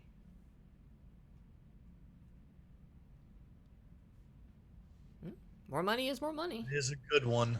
Yeah, that's sort of my second choice as well. No blue gray sky. Well, I was gonna say no, the ship can't talk, but that's actually something we can discuss. Maybe the ship can talk. I don't know yet. We'll find out. If y'all really wanted to, it could, but It's Outlaw Star, the name of that ship. That whole thing. oh god, yeah. Outlaw Star, another good reference point, actually. It's that one's like straight up named in the book. Like it's been a while since I've seen that show, but it is definitely. Right. I didn't actually like it all that much. I'll be honest. Wasn't my speed, but. Okay, so it looks like the stuff we were leaning towards was the getaway, cargo eye, and potentially home cooking. So we've at least narrowed it down to those 3. Is what? So I'm gonna make a note over here for tracking purposes, so I know. Which I thing kind of we're like thinking of. Cargo Eye. Looking at it more now. Especially with Fix as part of the crew. With how you described your background, it seems as though you would have a lot of information. Yeah, one of my contacts is an info broker, so it makes sense. Like the reason I was drawn to cargo eye is because, like, yes, we're resourceful. We get the job done. We also demand the price for it. Ooh. All And if right. Yeah. As long as it's a smuggling or delivery job, like people will pay it. Like that is codified in the rules. So like you can kind of demand those higher prices and they come through. Indeed, one of the things I will tell you straight up about this game is that it is not like that old Shadowrun cliche of like you go to get payment and oh no, it was a double cross. It is a rule in the book that I'm not allowed to fuck with your payment. You will get the credits that you were promised by the game. So, yay! That one you don't at least have to worry about. Doesn't mean you'll always get paid well though, or that you'll like who's paying you, or how they're paying you. But you will always get paid. Okay, so it sounds like folks are kind of leaning towards cargo eye and that extra money. So Yeah. Yes. Creds Alright. mean more upgrades, I think. among other things, you can improve the ship with credits. You can get modules that way. You can't improve like the hull and the weapons in that sense, but that you get through leveling up. But like if you want to buy afterburners for the ship, for example, that you can do with credits. So sure, let's go ahead. I'm just gonna tick it. Boom, cargo eye, done. Awesome, that step is complete. I've lost my place because I changed my pages. Fox, you're very bad at this. Here we go. All right, we chose a special ability. Awesome. On to step 5, assign upgrades. Each ship starts with pre-selected upgrades well suited to the crew, such as a galley for the Star Dancer or a brig for the Cerberus. In addition to those upgrades, pick 2 more. You can pick any 2 boxes, but be aware that some, such as shields, cost 2 upgrade points in order to select. After you assign your 2 upgrades, we're going to talk about factions again, because everything comes back to factions in this game. So, upgrades. These are a little bit trickier, because you'll notice that for your hull, you've already got smuggling compartments and cargo hold selected under there. You can only have as many upgrades that are attached to a specific system as you have points in that system. So, like, for your engines, you've got 2 points, and you've already got a jump drive. That jump drive accounts for 1 of your points of engine. But you've got a free point in engine to get, like, another engine upgrade, if that makes sense. The only thing that breaks that rule are auxiliary modules. You can have as many auxiliary modules as you want. That's why you're allowed to have a galley, even though it doesn't count against, like, your hull total, because you can just have a ding-dang galley if you want. So, to that end, again, in the player aid sheet, there is, on page 11, just a big splat list of, like, all the stuff, all the modules you can get for your ship, sorted by where they go. So yeah, comms, engine, weapons, hull. I also have crew gear, which is weird. I need to see, does that count as, like, your crew quality? No, because your crew quality doesn't have slots for that. They must mean, yeah, those must count as auxiliary stuff. Huh.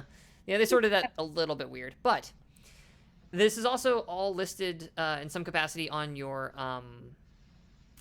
Here we go. Over here on the ship sheet, where it's, like, under auxiliary modules, there's your galley and that kind of stuff. So I've already had one person call potentially for a medical bay, which could be one of your upgrades. I'll go ahead and make a note of that as something people want. As nice as a medical bay would be, we could use both for shields. You could. And then your ship would basically have a point of armor, in a sense, of, like, when the ship would take harm, you could expend your shields instead to avoid that harm. For the sake of the listeners at home, you're also looking at stuff like an armory, an AI module, a brig, a science bay, long-range scanners, quantum encryptor, targeting computer. Alien pet is one of them, which might be a little weird for us. We could take some creative interpretations on that, because, again, there's no aliens. There's just... But, hey, that doesn't mean that genetic engineering isn't going down. You could just have a cat on the ship that talks. That talks? Yes. A hologram kit. So I will say, you could have a real cat that talks if you're willing to spend the points for it. I'll say this much. If you just want a cat, that won't cost you anything. If you want a talking cat, that would count as an alien pet upgrade. Well, we could get a med bay and a cat. What else we got in here? We got workshops, survival gear, crew training is kind of weird in that regard. Basically, it's some kind of training area that you use that lets you gain more XP when you take certain what are called downtime actions. This is getting really into the nuts and bolts of it, but after you do a job, you go into downtime, and you get specific actions you can take, and one of those actions is, like, I just want to get some XP. Crew training lets you get 2 XP instead of 1 when you do certain kinds of training, depending on what you're training on. There's also gravitic field generators. That sounds neat. Afterburners. Cloaking devices. Which, I love the description for cloaking device doesn't necessarily render the ship invisible, but masks your heat and electrical signatures. Super illegal. Kind of seems like us a little. That's what I was looking it. I was Car- looking at that as like an alternative to shields. Wait, now where is it on the list? I don't even see it. It's not on the list. It's in the in the document, book. sorry. Yeah. Yeah. So the ones that are attached to like hull, engines, comms, and weapons, those aren't all in the Roll20 sheet because there's only so much room. They can't list them all. The Roll20 sheet really only has like the auxiliary stuff. But the full document, either the book or that player handout, has the full list of things like jump drives, gravitic field generators, cloaking devices, afterburners, that kind of shit. That's so weird. I don't see it in the book. Huh. All right. Page 118, 119. Yep. That is where the modules live. Oh, there it is. Okay, cool. Which Found one it. did you mention? The cloaking device. Yeah, it's on page 118, 119 of the full book, and then just page 11 of the little player handout. So a cloaking device and a guard cat. I'm gonna write down cloaking device and alien .pet. Alien? Or a medical bay. I've also got medical bay and shields on this list of things that people are considering. I'm writing down because we have a big list to work from. I'm just kind of like crunch that down to stuff people's actually interested in, and then crunch that down to our two choices. Again, just for the people at home. Oh, go ahead. I was gonna say also one reason to get the medical bay is where we can store all our drugs and medical scanners, but specifically the first part. I will say, for what it's worth, like you do have smuggling compartments on this ship. Oh, that's true. Which, let me take a look here. There we go, smuggling compartments, like a cargo hold, but it won't show up on routine scans or visual inspections of the ship. At hull +3 rating, it also has life support for smuggling people. Ooh, So actually you have hidden places to like, shove away shit on the ship. You also have a cargo hold, which is like you got like it's a big empty space to put stuff into, which not every ship does. 'Cause I'd this be is- okay with not having a medical bay if I worked out of the cargo hold, because I think it would be add to the hilarity and the grittiness of a field medic literally not having a medical bay. I will say this much with regards to your current situation. Y'all don't have crew quarters. And because you will be sleeping somewhere.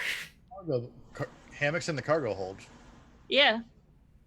I will actually also say too, because you don't have any free space left in weapons or hull, none of those modules are currently available to you. We'd have to go back and move one of those points around, because you have 2 hull and you've got 2 modules in your hull, and your weapons are at 0, so you can have 0 weapon modules. But comms and engines both have room for 1 if you want a comm or engine upgrade. And then of course again, Cloaking device would work for that because we have 1 space and it's an engine module. totally, yeah, same as like afterburners or anything like that. Yeah, they could totally go into that slot. What about a fake transponder then? What about a fake transponder? You have room for it. Yeah. Usable remotely, this system can broadcast a different ship's signal or play a powerful recording or sensor echoes or act as a beacon. Just They can do it. imagine we turn on that, have it moving forward, and we cloak and go in a different direction. Sensor tracks that way.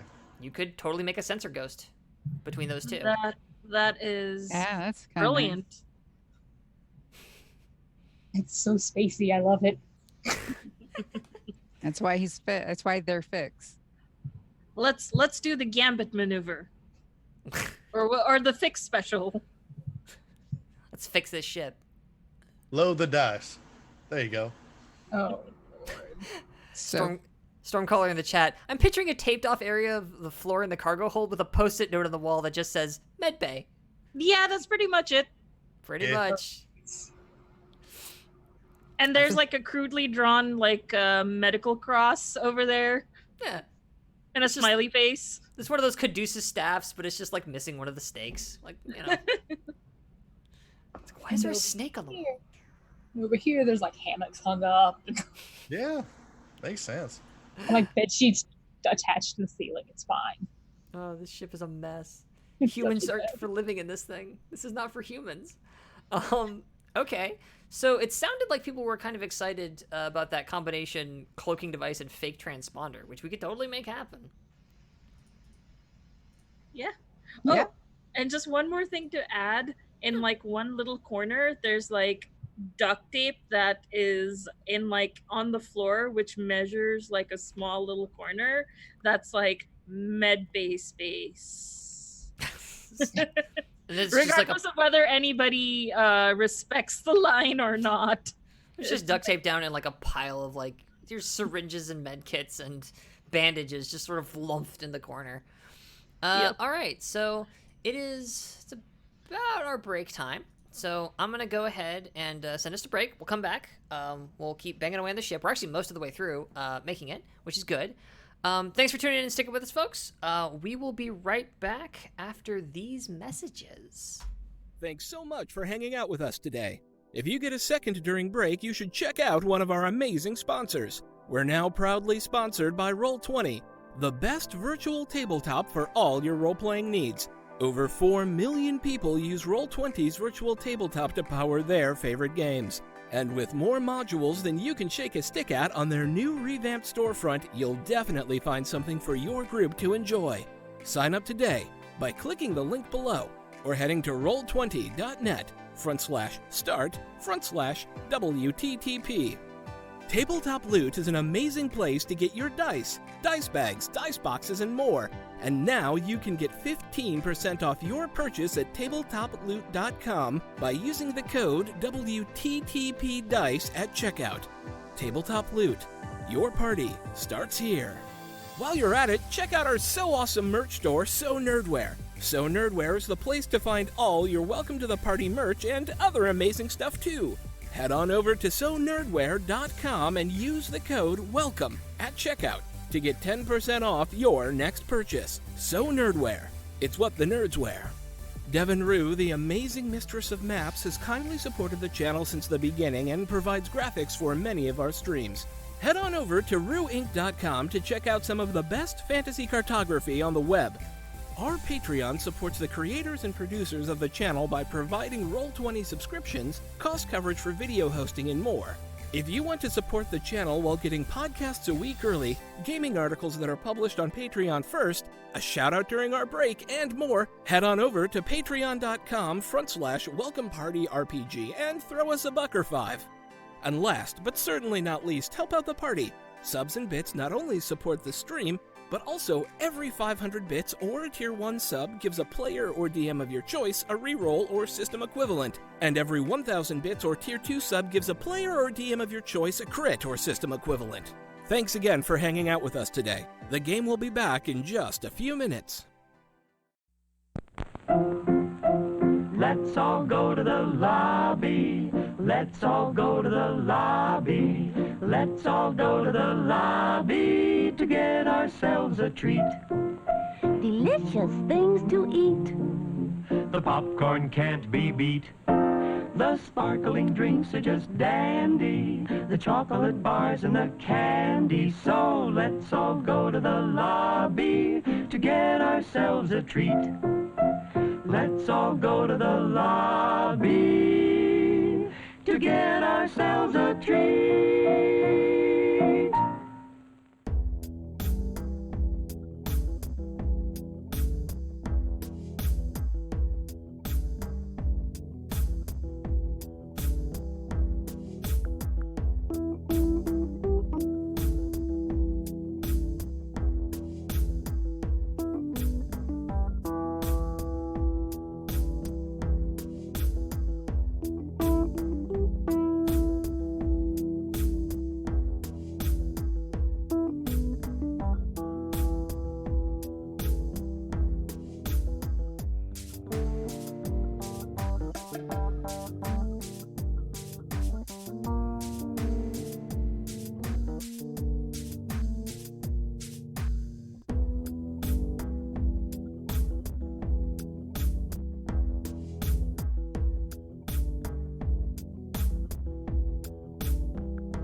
have my timing slightly off on that. I need to adjust that. No BS. Hey, folks, we're back.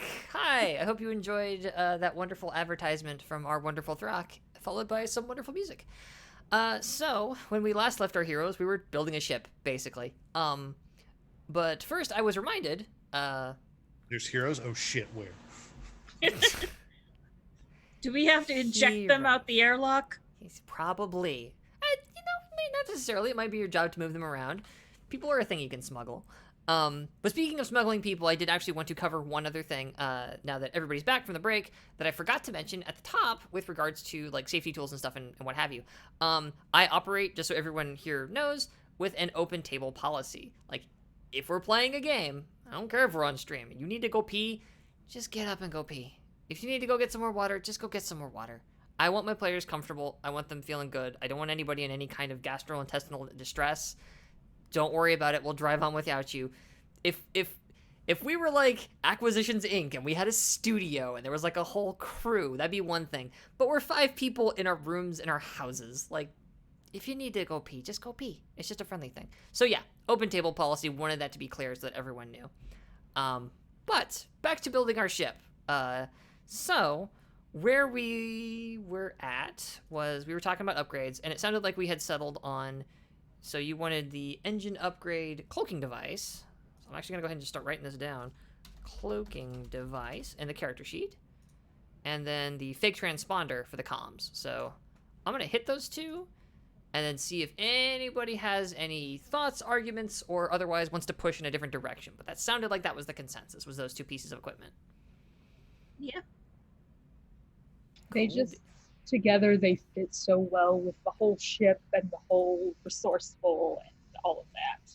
It's a neat idea. It's a confluence I hadn't considered when I was looking through this like a month and change ago and trying to learn how to build a ship in it. And it was just like, that's neat. You can't shoot anybody, but you can kind of outrun them, and you can definitely hide from them. That's cool. I gotta find cool jobs for you to do with this cool ship you have built. Okay. After you assign your 2 upgrades, the GM will tell you about 2 factions impacted by your choices. One faction helped you get an upgrade. The other faction was screwed over when you got an upgrade. So, let's see here. Who helped you get a fake transponder, and who did you take advantage of to get a cloaking device? Because I feel like that's the right order for those. Let me take a look.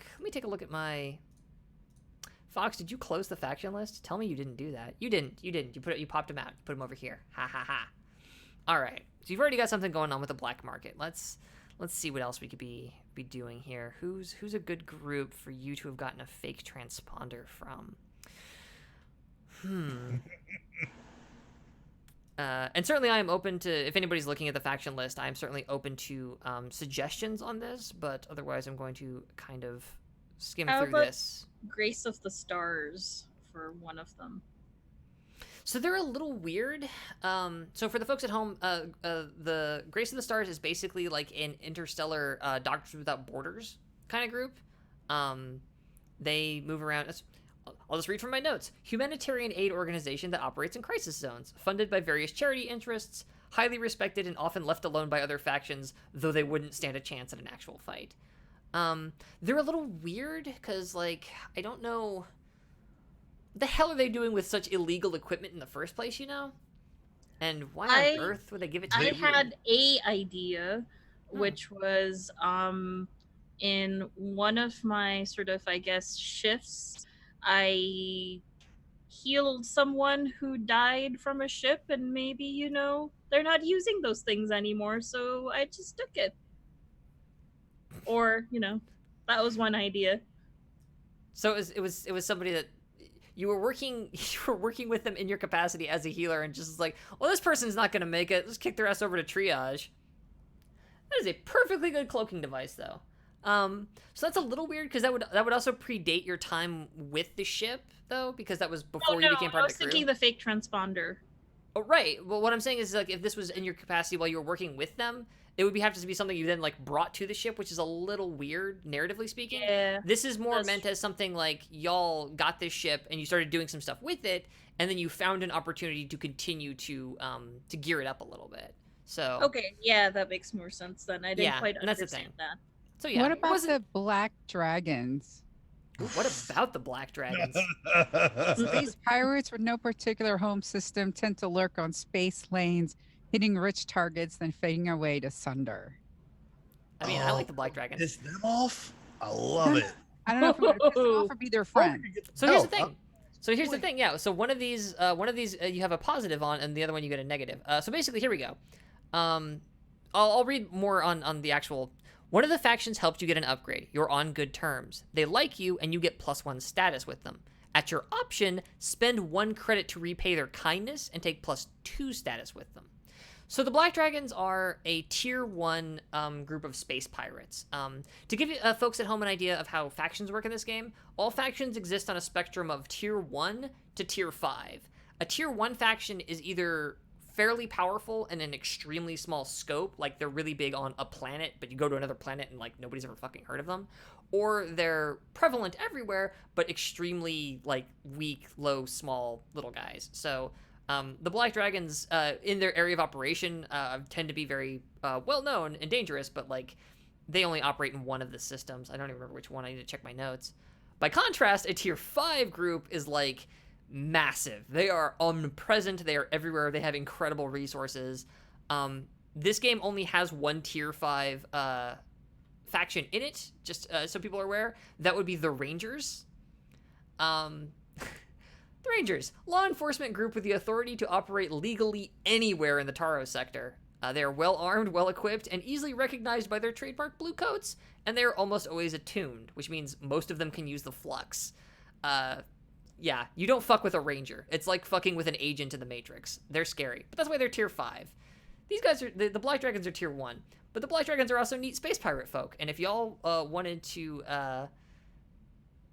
hang out with some space pirates to get either a cool fake transponder, because that was totally something within their purview, or perhaps a What about cloaking Data is device. Free?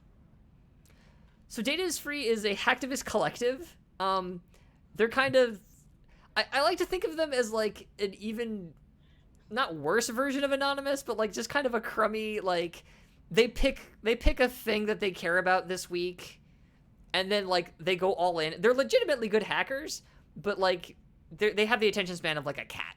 They very quickly move on to another thing. So certainly, yeah, that's another like low tier group that I'm trying to think. Cloaking devices might be beyond them, but like a fake transponder is something they could have like put together for you, because they're a bunch of like DIY hacker dirtbags. But to back up to the Black Dragons, Fix, it looked like you were really excited by the idea of being tied up with some space pirates. Yeah, I do like space pirates. Unless if that speaks to you. For, reasons. Can't imagine why. So my other game they really pissed off the Black Dragons, so I kind of like the idea of y'all actually being in good with them. So what I'm gonna say, Yeah, I like to be their friends. I think y'all, I'm gonna give you. So the Black Dragons are the ones that you were friendly with. So who did you screw over? And let's say from the Black Dragons you got the transponder, the fake transponder. I feel like that's kind of within their purview. That's maybe you ran a job for them, or maybe you're just on good terms with them, or maybe like you responded to like a distress signal, and whoever it was, you're like, no, fuck those guys, and like intercepted their ship so the Black Dragons could catch up, and they just like split the fucking take. I was like, oh, thanks guys. And as part of that, they were like, you want this fake transponder? Like, we don't need it, and like just gave it to you. So for the one that you screwed a bit. See, that gives us a criminal one. I'd like something. What about the Blast Runners Club for the cloaking device? As a quasi-legal race club with a focus on starship races through dangerous territory. They respect nothing and no one except their fellow racers. They have the fastest ships and the best pilots in the sector by far. And the one thought I had was they were using a cloaking device to basically pretend like one of their ships is super fast, but it's actually 2 ships. One is sitting close to the end of the race finish and just shoom, sort of a thing. Like, I don't know. That is so fucking weird that I kind of love it. Um, The only other thing I was thinking is, like, I was kind of thinking about maybe they are a weirdness faction though, which you guys don't have any weirdness factions that you're really deep in on, so that might work. I'm just looking through the hegemony factions real quick because I would kind of like to have you tied up a little bit with one of the corporations, but Yeah, I was thinking possibly Warp Core. Warp Corp. I love saying their name. I love it. And they make ships. That would be. Ooh, yeah. That is their whole thing. All Warp Corp does is make ships. They're big into creating flux drives, which is what lets people go into subspace and travel faster than light, and jump gates, which lets ships like yours travel faster than light. Actually, yeah, I will say that about your ship. Your ship has a jump drive, but it does not have a flux drive. The main difference there being a jump drive lets you use jump gates. Jump gates lets you travel faster than light from point A to point B, and that's it. They don't go anywhere else. Your ship is way too small for a flux drive, which would let you go literally anywhere. So you are somewhat at the mercy of the gate system within the Taro sector. Warp Corp would definitely make sense. They don't generally make things illegal available to civilians like yourself, but But you did a nasty to them. Ooh, a prototype. Yeah, like we liberated a under development prototype of a cloaking ship. What if you had a job to like transport like this cloaking device and you just kept it? Yeah. Yeah. Oh, that's what this does? Oh, it's got a whole bunch of, do not open things on it. Well, hold on. Let me just pop that real quick. Oop, warranty void. Got it. Oh, that's what it does. Yeah, no, we're keeping this. Bye. Well, we would track them down, but they're not on our sensors anymore. Admittedly, we should have thought this through. But sir, I put the sticker on it that says do not open. I know you did, Susan. And yet, here we are. Here we are. Okay, Warp Corp. Awesome. That's who you burned. Papers and, things we use to make it seem like we were the actual couriers that's supposed to be doing this. Oops. Oh, like you intercepted a legitimate courier, or legitimate. You're not legitimate actually, no. But somebody else was supposed to came in and you kind of said like, "Oh no, yeah, we'll take your package, sir." Yeah. Yeah, let me sign for that. You got screwed. Yep. Family name. Beautiful, beautiful. All right, so to go back to the nuts and bolts here. So one faction helps you get your upgrade. In this case, the Black Dragons helped you get your fake transponder. You definitely get +1 status on them. Boop, that's cool. Would you like to spend 1 credit to repay their kindness and take +2 status with them instead? Status goes up as high as +3 to give you an idea, and as low as -3. Yeah, it's a spectrum of -3 to +3 is where your status can be on a faction. I kind of like the idea of being in good with the pirates. Yeah. Yeah. Okay, so that will cost you a Some cred. allies. If everybody's okay with that, because that is a cred from the group ship pool, and you only have 2 of those creds kind of kicking around right now. Do we have to pay them, or is it? In order to, so you will always get a +1 status with them. If you pay them, that will push it to a +2. But either way, they think you're great. It's just a matter of whether or not you want to spend the money to do it. I wanted to kind of touch base with everybody to see how people felt about spreading their credits. I know that's also kind of nebulous because y'all don't know yet what all cred does. The short answer is a lot of things. It does a lot of things, and I need to build a cheat sheet to just be like, here's what money could be spent on. Because, like, for example, one of the things you can do with it is buy additional downtime actions with credit. So there's that. You also upgrade your ship with credit. Hey, Bisonic, are you still in the chat? Help get it more. Sorry, what? Fix can always help get us more by gambling. True. Yeah, I don't mind paying Creds. the Black Dragons. Plus, the Black Dragons might funnel us a few jobs here and there. If you're at tier 2 with them, they are definitely going to be interested in what you do, for sure. All right. If everybody's on board, then boom, you've lost 1 cred, and you are at status 2 with a tier 1 space pirate faction. Amazing. Okay. Yeah, no, Bisonic, I was just, if you happen to remember, like, what else, because we spent credit on a whole bunch of different stuff, and I foolishly did not Fun fact, Bysonic is in the other game I run of this that I used to learn how. He was, big shout outs to him. He was instrumental in helping me learn this system as I bonked into things. Don't call people a nerd, Michi. That's rude. That's just rude. Kate started it. Oh, it's Kate you're calling a nerd? Never mind. Kate, get out of here, you nerd. Go do prep for a Vithna. What do you... That's tomorrow. I love you, Kate. I love you. So, the other faction was screwed over when you got an upgrade. In this case, that was, shoot. I didn't write down who it was. Warp Corp. Warp Corp, yes. You screwed over Warp Corp. They don't like you, and you get -2 status with them. At your option, you can spend 1 credit to mollify them, and they will be at -1 status instead. Tell us how you smooth things over. So, do you want to keep your money and sit at -2 status of a potential 3, I remind you? I'm seeing a lot of nodding heads. I'm seeing 3 nodding heads. I'm seeing 4 nodding heads. Okay. Warp Corp, by contrast, a tier 3 corporation. Look, space pirates come in handy for things. Okay. But, Also, you know, I gave the middle finger to Evercare Pharmaceuticals. So, Okay. you know, it's part and parcel. sure, why not? Okay.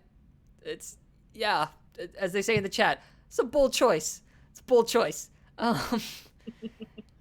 Okay. Yeah, gear, flashbacks, improving the results of downtime activities, buying new ship parts. Yeah, okay, so I think I covered most of that. Admittedly, y'all don't entirely know what flashbacks are and what downtime activities are, but trust me, they're cool things you can do. Yeah, I totally forgot you can spend credits on flashbacks, that's right. That's what we're going to be covering that soon. Okay, but first we're still building a ship. We're almost actually done. So, step 6 of 7, I should say. There are 7 total steps to this. We're on step 6. Favorite contact. Take a look at your list of potential contacts on the ship sheet. Although all the contacts are your friends and allies, one is closer to the crew than the others. Choose one contact who is a close friend, longtime ally, or partner in crime. The GM will tell you about 2 factions that are impacted by your choice. Factions. That's all this game is. So, yeah, they automatically populated in the Roll20. You can look over there to see like what the contacts are. We are not tied to these names. We are not necessarily tied to these roles. As ever, these things are fluid for us. But what they have here is like good, like if you can't think of anything, blah, kinds of things. Which I gotta remember, you get all of these contacts. You don't just have. Kevin, I'm gonna apologize. I thought you only got one of those contacts, but you totally get all of them. Oops, I'm a bad GM. But yeah, so we've got Takala the Dockmaster, Allure the keen-eared barkeep, Hayani a tugboat captain, which apparently we have That's tugboats. Weird.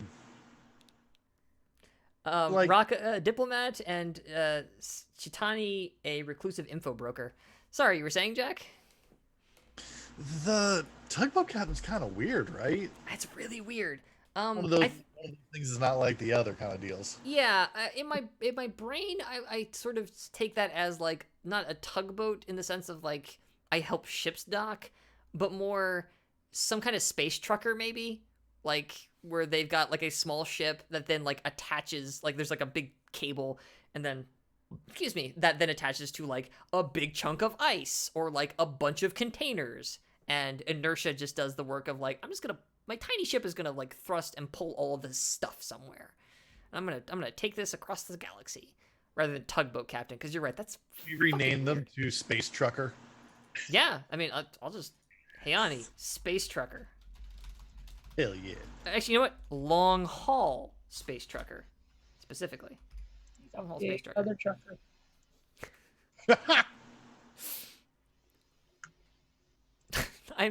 Bysonic, I'm not calling them tuggers. Absolutely not. Oh, that's something completely different. Nope. Just gonna X card that. Oh, never mind then. Throw up them X's. Not calling them tuggers. So one of them's our favorite. Yes. You have all of these, but one of these is in particular like that you're like way into. And also, if somebody wants to pitch out, I really need to stop banging my knee on this fucking desk. If somebody wants to pitch a different kind of contact, they're welcome to. I'm gonna rub my knee for a second. Ow. But you can also just go with what's there. I'm not picky. I feel like the info broker might be sort of our jam, possibly. I'm thinking either info broker or the barkeep, because barkeeps know a whole lot. Barkeeps are a kind of info broker. Yeah, we don't always get what we want, Zed.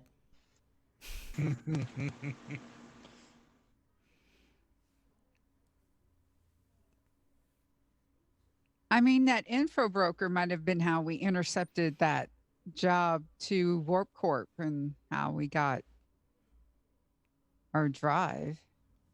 So, just as a note for Scoundrel, I already have an info broker. I don't know if it's a different kind of info broker or It could be. If you feel it'd be weird to double up, then by all means don't double up. Could we then, if we kind of already have a contact that's an info broker, could we change either the barkeep or the info broker to like a medical contact? Sure, pitch me something. I keep going with it, but it's just one of those I really wanna play with the Grace of the Stars. So like some sort of like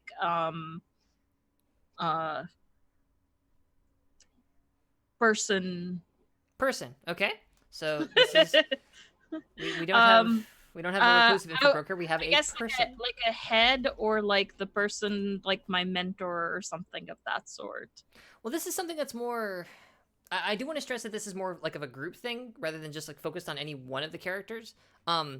For your own personal contacts, if you wanted to go in that direction, that would make a lot of sense. But this is more something that's kind of like applicable to the ship as a whole. Oh, okay. That kind of ties into cults because we do have a bunch of cult contacts too. Y'all are kind of weirdly in with cults. There's a lot of them running around. Oh, what about a hacker?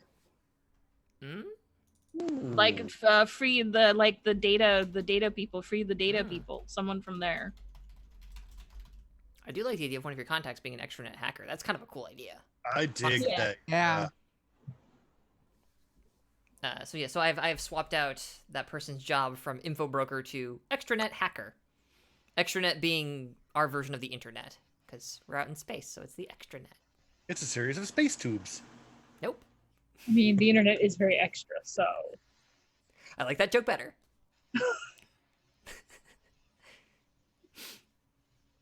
Yours was good too, Jack. So are they our favorite? So that would be my follow-up question is, like, do you want them to be your favorite contact, or are you still feeling it out on some of these other guys? Which, just as a quick reminder for the folks at home, is a dockmaster, a key-nerd barkeep, a long-haul space trucker, a diplomat, and an extranet hacker. Y'all have some weird contacts. Why do y'all know a diplomat? The fuck is the story there? Reasons. Praxis, what'd you get up to? Nothing. Who'd you get up to? You know, things. I would never demand you kiss and tell. Clearly, people. People, drugs, the usual. It's fine. People, drugs, people, drugs. Drugs are made of people. People. Okay. Oh no. These are space drugs. It could be. They Fair. very well could be, honestly. Maybe because that is such an odd thing. The diplomat is our favorite because it is such an odd thing to have. It's certainly very highfalutin. A diplomat from where? Oh. Now, there's a fascinating question. They wouldn't necessarily have to be a corp diplomat. No, I mean, Christ, they could be some. Well, let's see. Does the Ascendancy even have diplomats? They're a totalitarian regime that conquers worlds and demands tribute. Not a lot of diplomacy going on with them, but Consortium, I guess. But what I will say is that the Taro sector is made up of a loose alliance of non-aligned planets. I need to get my faction sheet up so I can actually name some of these planets for you. Boop, boop, boop. Yeah, so, like, just because they're all sort of part of this one sector of space, like, the people of New Ceres aren't necessarily under the same laws as the people of Mandos. Like, so they have interplanetary, like, those diplomats, like, do move around within that space. There isn't, they don't really have a unified government. They've got the Taro Travel Authority, which acts as something of a unifying force in terms of, like, listen, we need to keep trade flowing. And you have the Rangers, which is like, we need some kind of extraterritorial law enforcement to keep things from completely falling apart. But diplomats definitely exist between planets in the sector, for sure. Because laws bounce around a lot. Would someone from the Rangers work in terms of, like, you know how sometimes when there's law enforcement, they allow certain criminal activity to run because in a way they take care of certain problems they don't have to deal with? I totally feel that. You would have an easier pitch with that with the Taro Travel Authority. The Rangers are above reproach.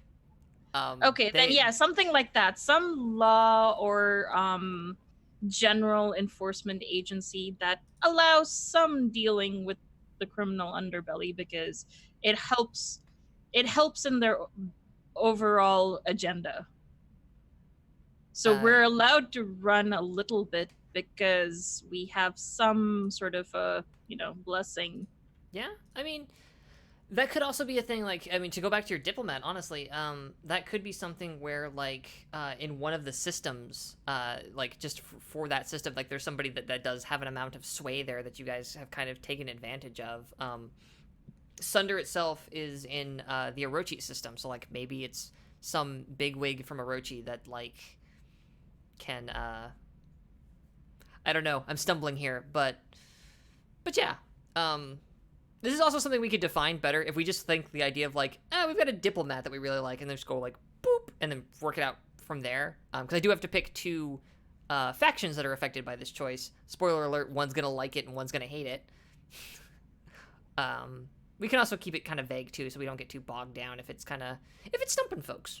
Because, I don't want to keep everybody here too long, after all. It would be nice to pick somebody who makes someone on the level of Warp Corp our friend.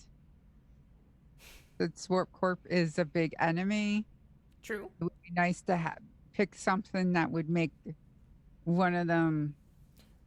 I could pitch this then, rather than a diplomat. What if they were a high-level corporate executive? Okay. I like that. Yeah.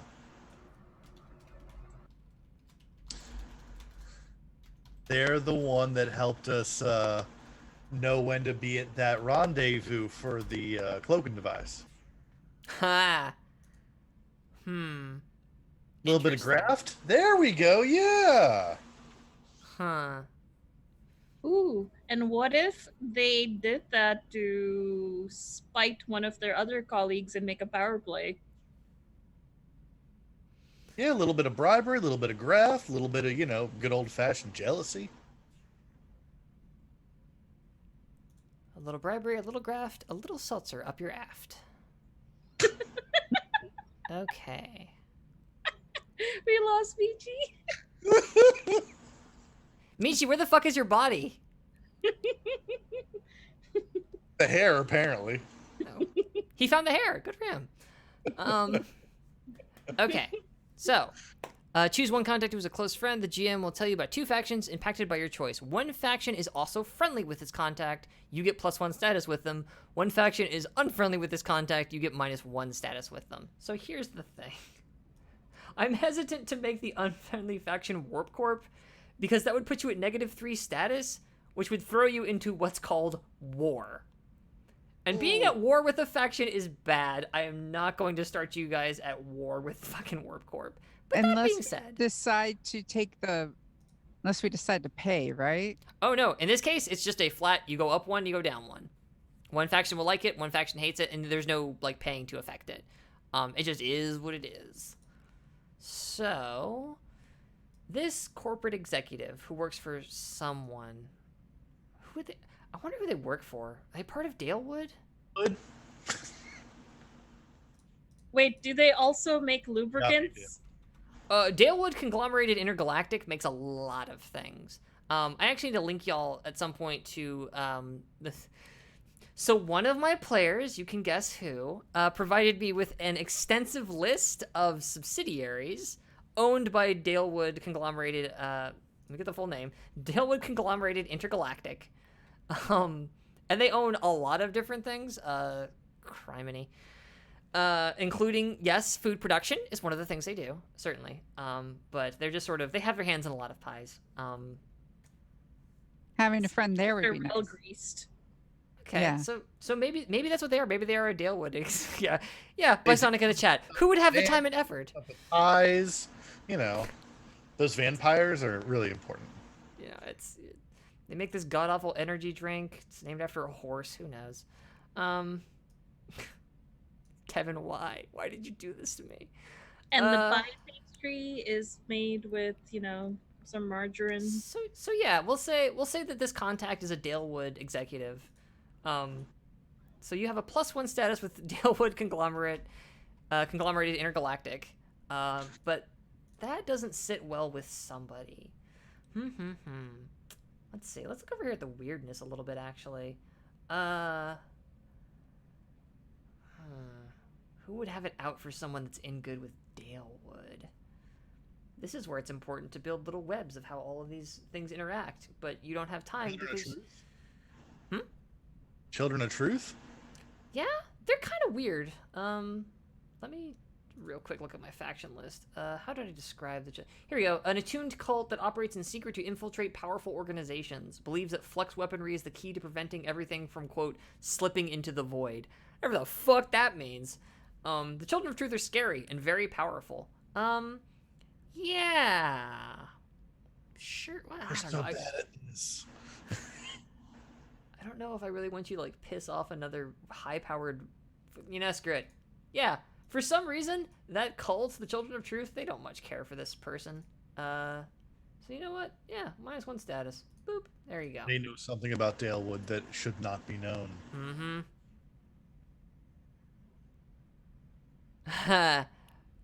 By Sonic, I will consider that. I'll leave it at that for the time being, because that's not bad, actually. Thank you for that idea. I will put that in my cap. So yeah, all right. So, and step 7, update your shimp info. Okay, calculate your upkeep cost and starting gambits.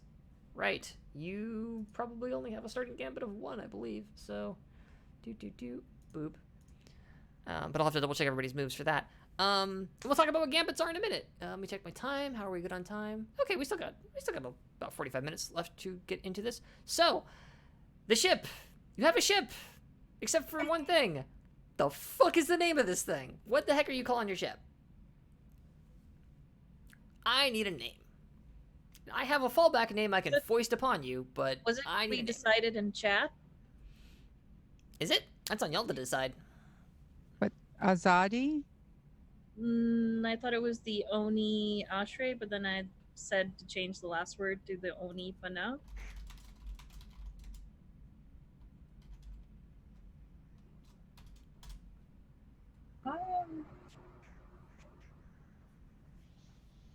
Or did I spell the second Sorry. word? People are looking at Discord to get notes from before, folks. So that's why we're looking through stuff. Joe Sundown recommends the Space Flower. That's a name you could certainly use. That's a I decision. don't know if we're quite ready for a name. I don't know. I kind of want to think about it now. Yeah? Hmm. How are other folks feeling about that? We not ready for a name? Yeah, maybe. Let it be Star Dancer for the time being, I guess, because that's the name of the ship type, and then when we come up with a name, we can change it. Oh, I kind of like what Bisonic's saying. Change it every episode to reflect a new transponder. Oh God. You know what? That's definitely. That's funny. Thank you, Kevin. But even if that was something that you definitely did, because I do like that idea with your transponder that like if there was like a running thing of like every time the ship docks somewhere, it's got some other new name. Like that's a really cool idea.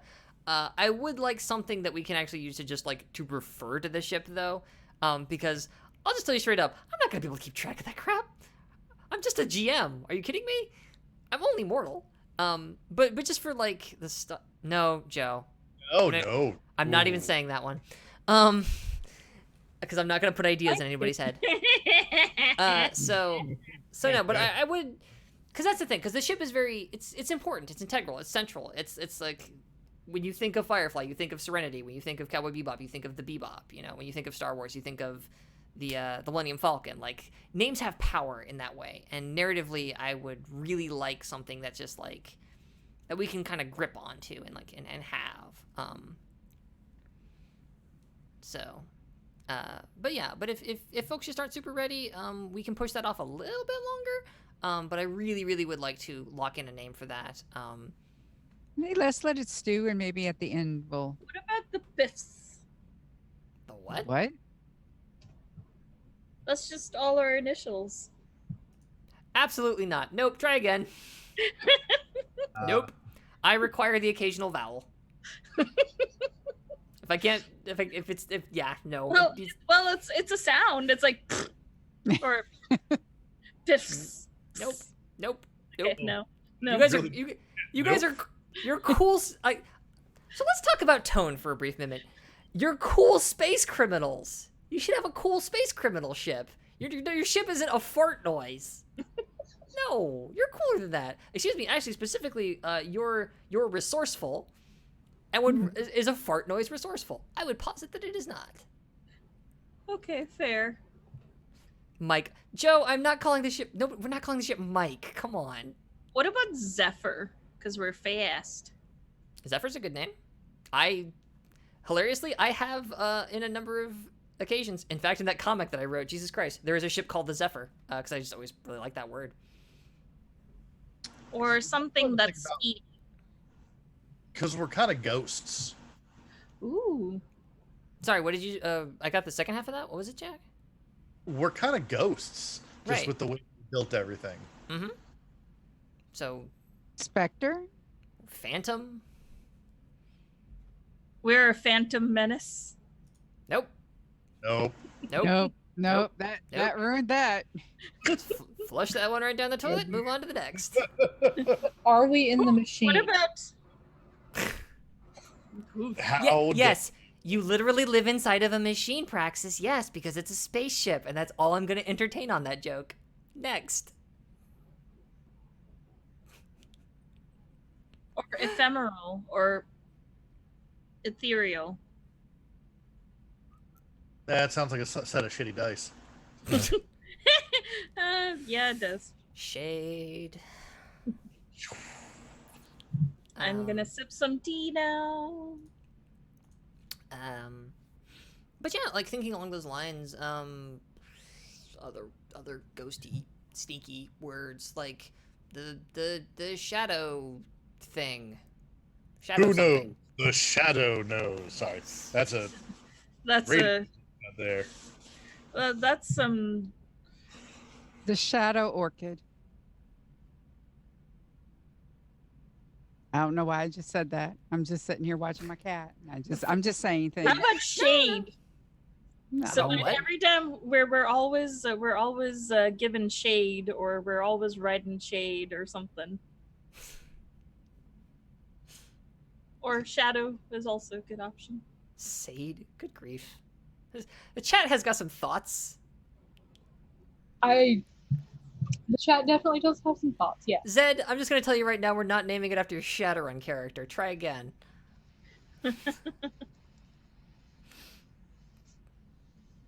Don't you have like women to terrorize in their apartments? We were perfectly set on just extorting them. Don't you have that to go do? It'll make sense if you go watch the Shadowrun stream, y'all. Trust me on this one. Zed did a very naughty. He knows what he did. I do like Geist. Or is that the name?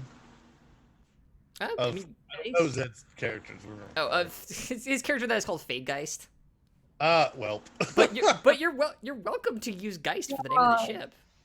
But Fadegeist is so good for the ship. Fuck. Who was bombing phantoms, yo? Said, what did you do? Like, we literally... It's kind of good. Like, that's literally what we do, though. We kind of just, like, fade away when the heat is on. So here... I love you. No, nothing to apologize for. I was thinking of the song. No, so here's what I will say as the GM. This is y'all's ship. This is for y'all to name. Fucking, if the McElroy brothers can have the Star Blaster, I mean, sorry? I like Fade. You like that Yeah, part. I like Fade. Or Phase. So, work with me on this one. Jesus, the chat is... I'm also into Spice Pumpkin. Spice Pumpkin. What were you thinking, Jack? Please, God, save me. Give me something cool. The crypto. Because that can be like cryptozoology, crypto anything else. Basically, it's the unknowable, the weird kind of a deal.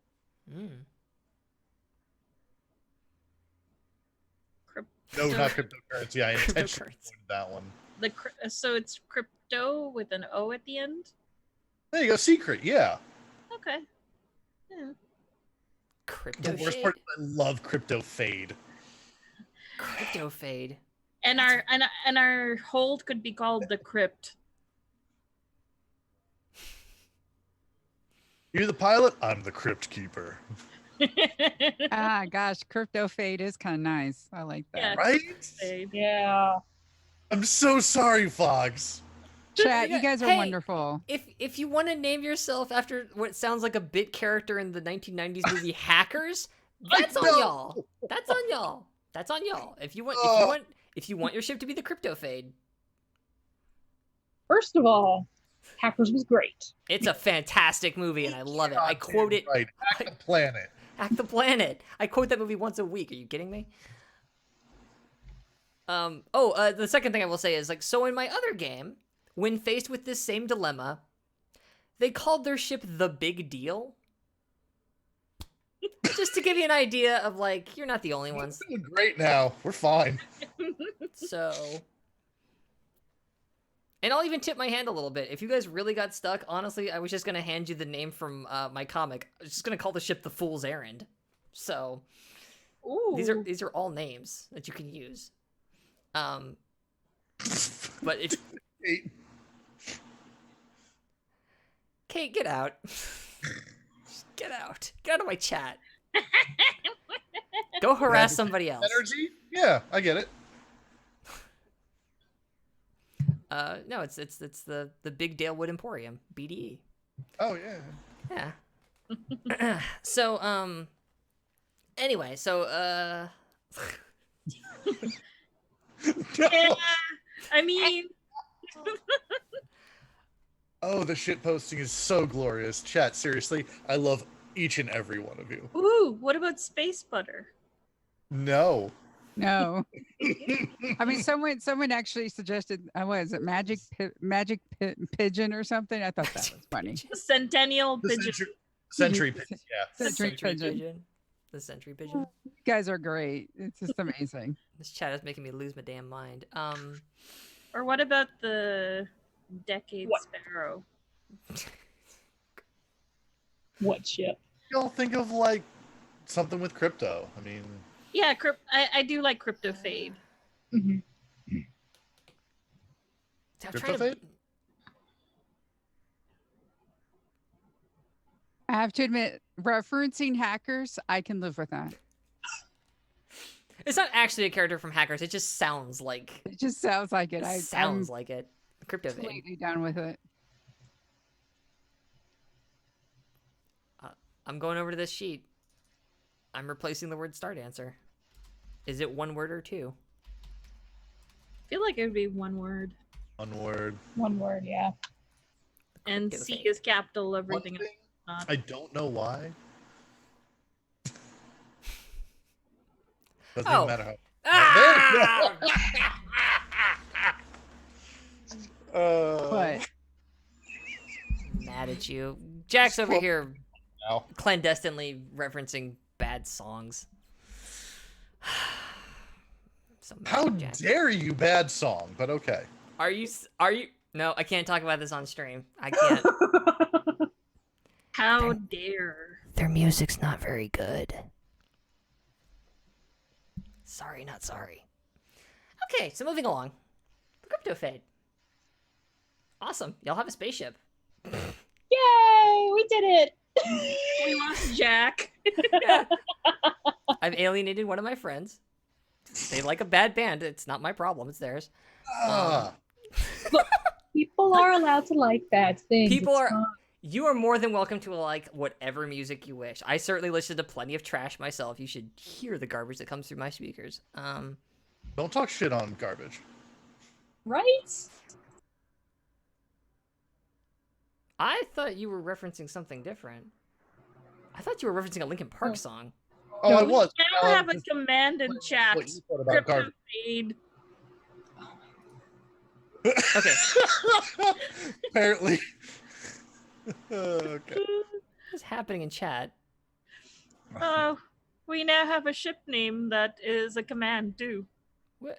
In chat. What? If you type crypto fade, it spits out crypto fail. Great.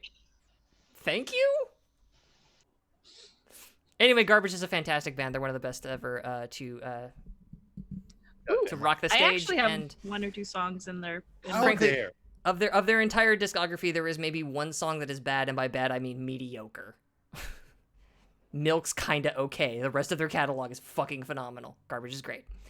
And super gay, which is why I love them.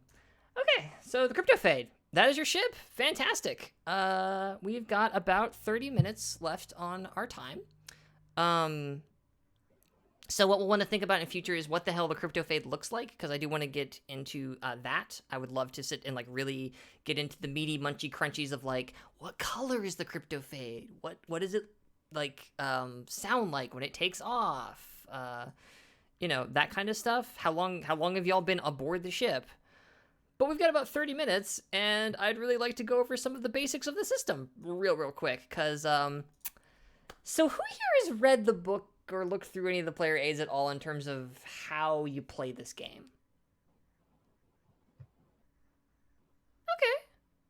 Okay. Okay, so some of you have looked through it. That's actually great. No, that's more than I was expecting. You're not in trouble if you didn't, by the way. This was not homework. It's a role-playing game. Cool, because that means I can probably keep some of this pretty brief as both refresher and just as a explanatory what's it is, who's it's. So, a lot of what goes down in this system comes down to what the game calls the action roll. And this is going to be thing the first that is very, very different from just about any other role-playing game you've ever played. The way that you deal with obstacles in this game is I will present you something like, there is a door. It is locked. There is a guard standing in front of it. You need to get on the other side of that door. What do? And you look at your, what are they called? Because they don't call them attributes. What the heck do they call them? It doesn't say here. But you look at things like your doctor, your hack, your rig, your study, all that kind of stuff. And then you pitch to me, well, I would like to roll command because I'm going to tell this guy, like, to get the hell out of my way, and I'm supposed to be here, and he should give me his key so I can unlock the door. Or you would pitch to me, I'm going to use scramble, because I'm just going to try to, like, push past this guy and go through the door. Or, you know, I would like to use rig, because I'm going to use my lockpicky, hacky tools to, like, bust the door open and get through it. After you pitch your roll, I then basically tell you the position that you will have for that roll and the effect. And what that determines is basically, narratively speaking, if you succeed, how well or what that goes for you. Your position is basically, where are you starting from? Like, is your situation controlled? desperate, or risky. Most of the time, what you're doing is risky. And then your effect is like how good of an effect you have for it, which is either limited, standard, or great. So, for example, one of the things they explain in the book is if like you're trying to get across like a loading bay, like you're running, some guards are shooting at you, and you're running away from them to get to the other side of the loading bay. And you're like, well, I want to run real super fast. I might say like, okay, well, that's a risky position because, you know, you're in danger, but it's the sort of danger you're used to because you're a space bastard. But your effect might be limited because it's a very, very big space that makes you sneeze because you're tight. So like, I might not say like, you can't quite get across it because you have limited effect. So you'll get about halfway across it. That kind of thing. It's a very weirdly narrative thing, but yes, like, this is not a system where I will ever say, like, give me a perception check. You know, it's not that kind of thing. It's, here's your obstacle, what do you do? Pitch me on a roll, and I will tell you. I will say that the way action rolls work, I can say to you, like, okay, that's a risky position, but the effect is none. You would have no effect with that course of action. You have resources you can expend to then push for a greater effect. So, like, normally something wouldn't work, but, like, you can spend stuff to then make it work. So, position and effect is kind of a weird thing.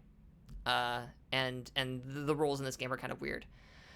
Once we've set all that up, you sling dice. And that's very straightforward. If you have however many pips you have in that stat, so, like, if you have a skulk of 2, you just roll 2 dice. 1, 2, and 3, I want to say?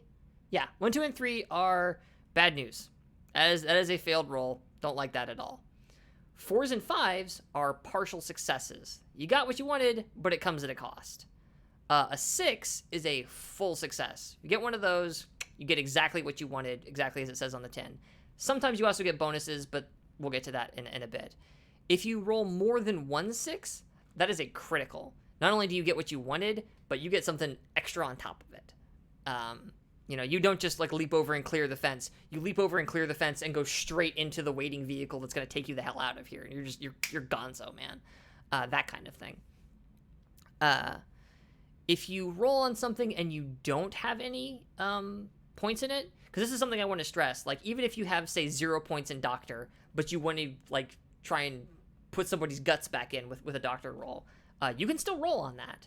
However, you roll 2d6 and take the worst of the 2. It's like rolling with disadvantage in Dungeons and Dragons. So, generally speaking, you don't want to roll things you don't know. That is where pushing comes in. We're not even really pushing, just getting additional bonus dice, I guess I should say. So the nice thing about these character sheets on Roll20, Roll20, a wonderful sponsor of Welcome to the Party, is that just below all of your stats, there's this little section that says bonus dice. If you take a look down there, you'll notice that there are 3 little, like, sections, right? It says the little each of those basically represents an additional die you can get. So, for example, you can push yourself or accept a devil's bargain to get an additional die. Somebody can assist you to give you an additional die, or you can spend a gambit to get an additional die. I'll explain what all those mean. Well, in just a second. So those bonus dice can do things like take you from, like, a 0 dice on a roll to having 1, and then suddenly you're not like, oh, I have to roll these 2 dice, and it's, you know, a bad scene. It's like, okay, I've got a die to roll now. And these are ways for you to just increase your chances of success. So the way those work, pushing yourself costs stress. Towards the top-ish of your sheet, on the left-hand side underneath, like, where your vice and stuff is, there's a little meter for stress. Stress is a resource that you are going to be building up over the course of a job, and then after a job, hopefully, alleviating.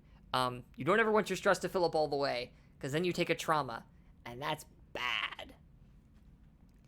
But, you can push yourself, basically spend 2 stress to get a die, or, instead of that, you can accept a devil's bargain. Here's another way this game is super cool and very different from everything you've ever played. Anyone at the table, on any roll, can suggest a devil's bargain. I can call for one, or offer one. Any of y'all can offer one on one of the other person's rolls. It's neat, it's weird, and a devil's bargain is something like, for example, okay, I will give you a bonus die on this, but you are going to, like, there's a camera nearby, and it's going to get such a perfect scan of your face that it will give you +1 heat at the end of this job.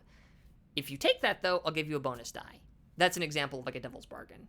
It's that kind of stuff. Or, like, I might say, like, yeah, like, if you just want to, you could probably reach in there to get that thing out of the vent, but, like, that vent's got a big fan in it, and you're gonna take a harm, like, from a fan whacking you. But you'll get a bonus die to get the thing. That's another example of a devil's bargain. That kind of stuff. And again, they're neat because anybody can suggest them. Assisting is straightforward. It's a lot like it is in other Powered by the Apocalypse, or in Powered by the Apocalypse games, where basically, I'm going to do a thing, and one of your friends says, I'd like to help. They don't have to roll any dice. They just spend 1 stress, and you get a bonus die, as long as it makes sense narratively. Very straightforward. Finally, you can spend a gambit. The fuck is a gambit? A gambit is basically just a token that you spend to get an extra die. There are things that generate gambits. You always start a job with 1 gambit, but you get more. Yay, gambits. They're very straightforward in that regard. And that's like the super, super basic engine that the game runs on, generally speaking. You are presented with an obstacle, you pitch what you want to roll on it, you figure out how many dice you're rolling, sling those dice, hopefully you get a 4 or better. Don't roll a 3 or lower. And when you're rolling more than 1 dice, I should say, like, your highest die is always what counts. You're like, so if you're rolling like 3 dice, you roll a 1, and a 5. That 5 is the only one you care about. You don't give a shit that the other 2 failed. System doesn't work that way. Let's see. What else did I want to cover with regards to rules in the 20 minutes I have remaining? Resisting consequences. Right. Okay. This is another weird thing about this system. So, and I need to actually get the rules open for this to make sure I don't screw it up. They are on page 35. So I'm just going to go to page 35 real quick. Boop, boop. Resistances. Okay. So anytime a consequence comes along that you... Actually, I should back up real quick. Did anybody have any questions about action rolls before I move on? Because I know that was kind of a lot.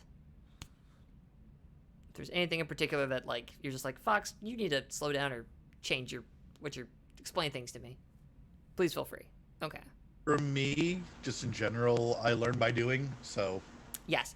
I will not expect you to retain all of this. I just wanted to give folks a primer on that. I know, like, a big rules dump is super, super, like, crummy. Actually, you know what? This is a good opportunity to also learn how these sheets work in Roll20. So trip on this, Jack. What I would like you to do is to go over to your character sheet. Already there. Fantastic. So you notice how when you mouse over things like, say, scrap or consort, the little finger highlights up there? Fantastic. Give me a roll, Jack. There's a man in front of a locked door. You want to get through that locked door. So I'm gonna use scrap to take him down and slide him off into the corner, out of sight. Fantastic. That is absolutely within your purview as a space bastard. To me, that is a risky standard roll. So click on your scrap. Mm-hmm. May I assist? Totally. Actually, yeah. So under those circumstances, you would mark 1 stress on your sheet. If you do that for the sake of practice, which you're welcome to do, just make sure you remove it later, because stress is super important to keep track of, because it's bad for you to have stress. Okay. But yes, if you click on scrap there, Jack, you should get a little pop-up, and it's probably going to ask you, like, what's your position and what's your effect. Your position is risky, your effect is standard, and I think after that it will ask you for bonus dice. In this case, because Somrus is going to help you by also smacking this person on the head with a medical grade truncheon, you get an additional 1 die. Cool. So, oh damn. So you rolled a 6, a 4, and a 6. So here's what's awesome about this. You got a critical. So you didn't just like take this person out. Like, they are out cold, and they've got a nice concussion they're going to be sleeping off for the next 6 hours. So they are not a threat in any capacity. They are utterly removed from this whole situation. That's okay. They got a sedative somewhere in there in that mix. Great. So they definitely won't be able to wake up. Their concussion's going to be very bad for them. They're having a bad day, but you don't have to worry about that. So that's good for you. Now here's a question. Mm-hmm.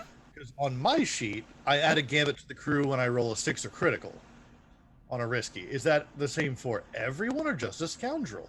No. So when you roll a 6 on a risky maneuver, the crew gets a gambit. That is true of every single person. I did not know that was on your sheets. That's super handy. Where is that at? Now, had I spent a gambit, what would that do? Give me an extra dice?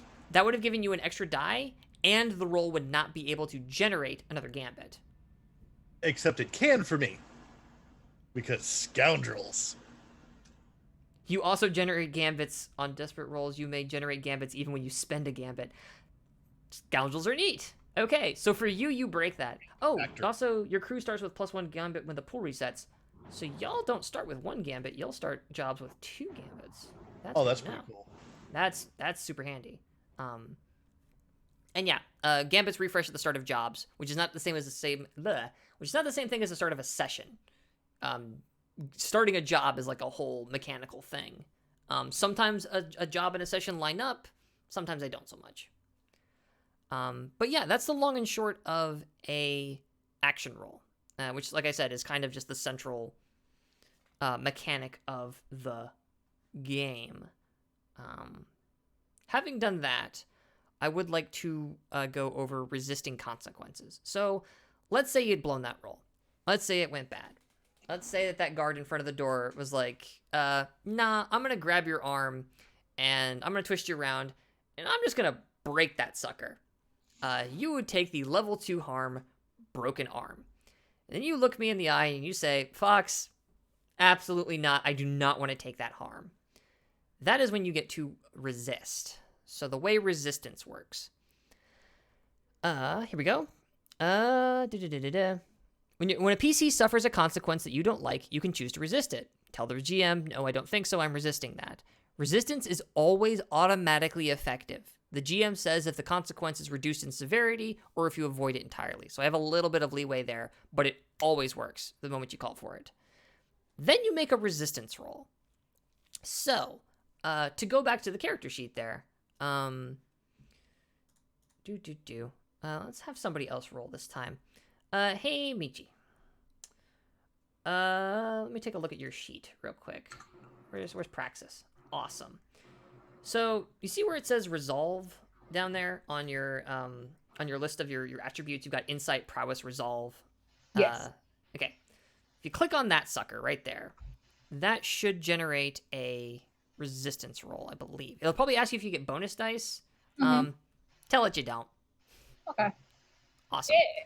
So when you roll to resist, you resist with one of your 3 main attributes: insight, prowess, or resolve. I will tell you which one that you are rolling with in that case. That's the one time I dictate what you roll.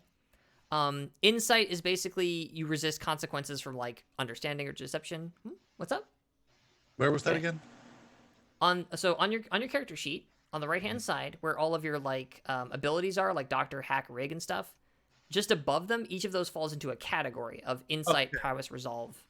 Oh, okay. And you click one of those and it does the roll. Got it. In this case, he clicked resolve and then it did this. You notice on your character, so you notice on your character sheet how like those first couple of pips, there's like a line demarcating like your first pip is separate from those other 2 pips of your given move. That's because that left column there determines how much like resolve or prowess or insight you have, which is how many dice you roll on a resist roll. So like, for example, here, you rolled a 2, a 1, and a 6. And thankfully, this one, roll 20, proud sponsor of Welcome to the Party, has a really great thing here where they tell you how resistance rolls work. You will suffer 6 stress minus whatever the highest die result is. If you roll a critical, which is a 6, you also clear a stress, which is fantastic. So basically, that's what it is. You can, at any time, say, I don't want to suffer a consequence, and I will pay a stress cost to do it. And what that stress cost is depends on how well you roll on a resist roll. And that lets you get out of any kind of trouble. It's not just like, ow, my arm is broken. It's also like, and you blew a roll, and now the cops roll up and are like, I'd like to see your papers, please. You're like, resist that. But you only have so much stress, and stress is kind of the same thing as hit points in this system, because harm is a little different. So it's a risk reward kind of thing. But maybe you rolled it well, like you just did. That makes Holy a ton cow. of sense. Thank you. Again, this very much gets into the non-linear nature of this game. We've got about 15 minutes left, which is a great segue into flashbacks. This is the other big mechanic of this game.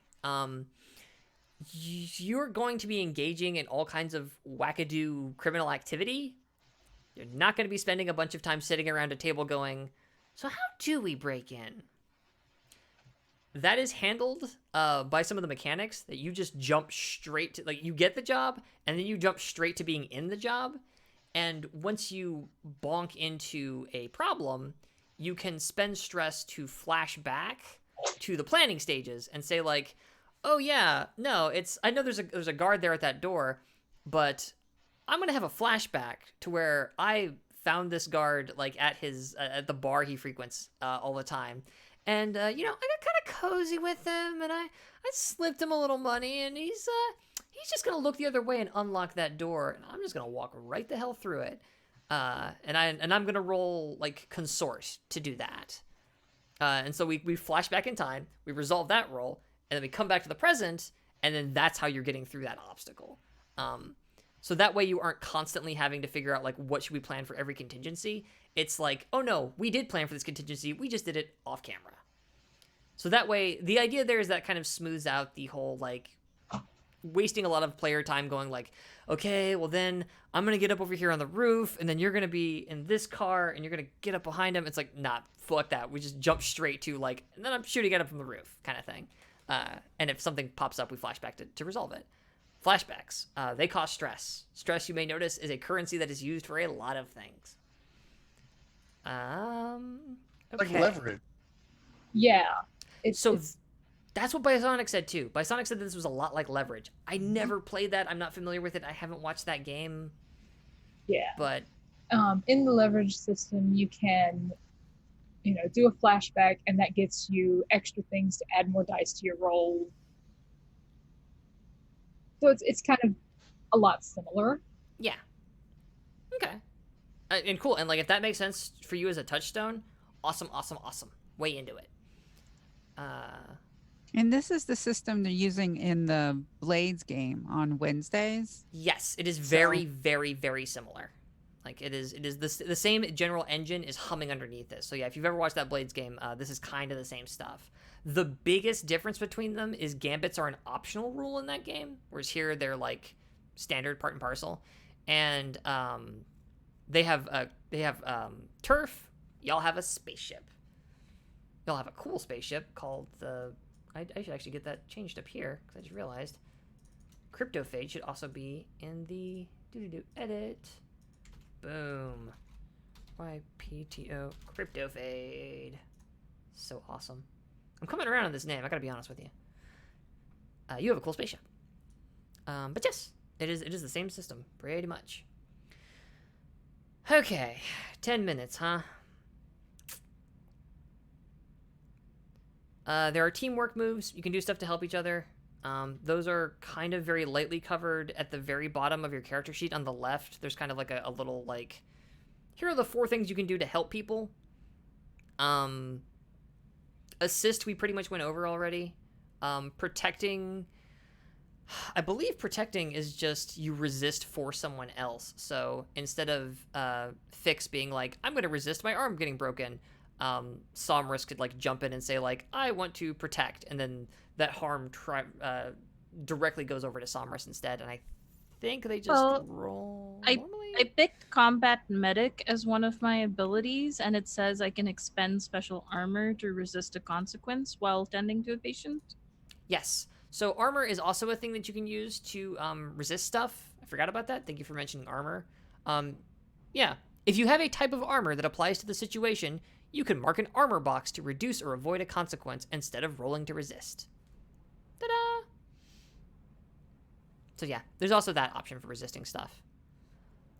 Trying to think if there's anything I super want to get over. And then between jobs, we do downtime where we can Yes. relieve stress and train. and reduce heat. Make bad decisions. Yes. One of the Well, things, yeah. one of the primary things you do in downtime is indulge your vice. That can go poorly, but maybe it won't. But yeah, basically you indulge your vice, you roll some dice, and then your stress hopefully goes down. If you roll over your current stress amount, you overindulge in your vice, and then bad things happen. By Sonic in the chat, talk about the importance of free play. Free play is when we do whatever we want. That's basically what it says in the book. I don't know if you're being funny or not, by Sonic, I'll be honest with you. But yeah, free play is basically like any time when we're not either on a job or in downtime. The game basically consists of 3 codified phases, which is the job, downtime, and free play. And they kind of operate in sort of a loop of you get a job, you go on that, you do the engagement roll, you jump into that, you resolve all of that. So that's when you can have great scenes between people. Yes, for sure. And that's the thing. It's like this is a deceptively mechanically dense system in a lot of ways. That once you get it down, it's kind of a straightforward rhythm. It's a lot, but it's a lot of little things. So the individual parts aren't too much, but there's so many of them. But yes, there is also a like officially designated like you're on the ship and you want to pick a fight with one of your crew members. Like how does that go down? And then you just kind of get to narrate that kind of stuff. It's a long and short of it there. But yeah, downtime, we do not have enough time to really super go into all of that. And I'll worry about the engagement roll the first time we do one. But yeah, the teamwork moves, yeah, we don't really super have time for that either, but they're pretty straightforward in terms of like you can just help each other do stuff. So that was a lot of rules jabber. I will obviously be in the Discord to answer questions if anybody wants to look at anything, if anything seems confusing, etc. Again, I'm not trying to give you all homework, but if you know stuff, it does make all of our jobs easier. That being said, I will do my level best to ease folks along through this first job. I'm going to try and keep it like nice and simple, and we'll take things step by step as we go. And also learning by doing is, you're not the only one, Jack. That's how I learned too, which is why I forced by Sonic there and a couple of other friends to play this game with me for a month so that I could learn how to fucking run it. It was an adventure.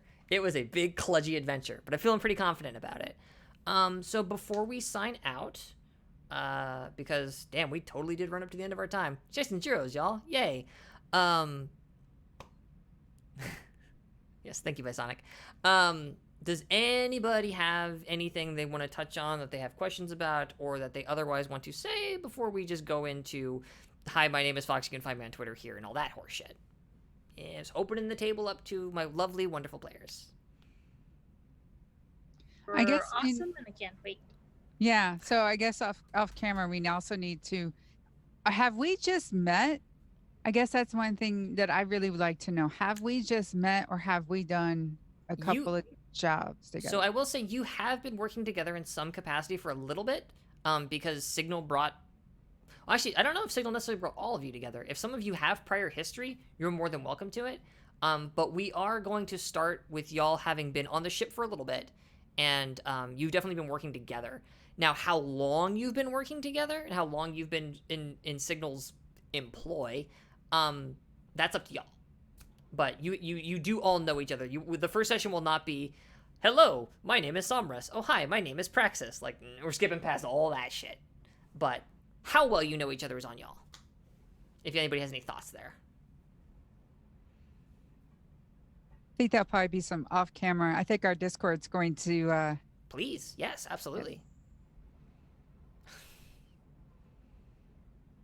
Chat is being very flatterous. I love you too, chat. Are we, this is an advanced question, but are we going to do projects, the clocks? Yeah, totally, if you want to. Okay.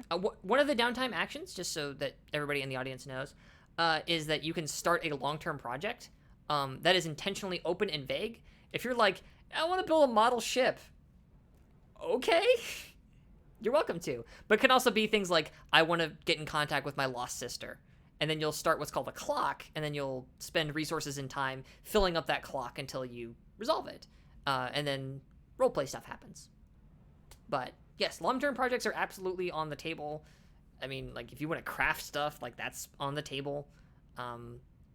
Yeah, like, I'm down for that kind of thing. Absolutely. Oh my god, y'all.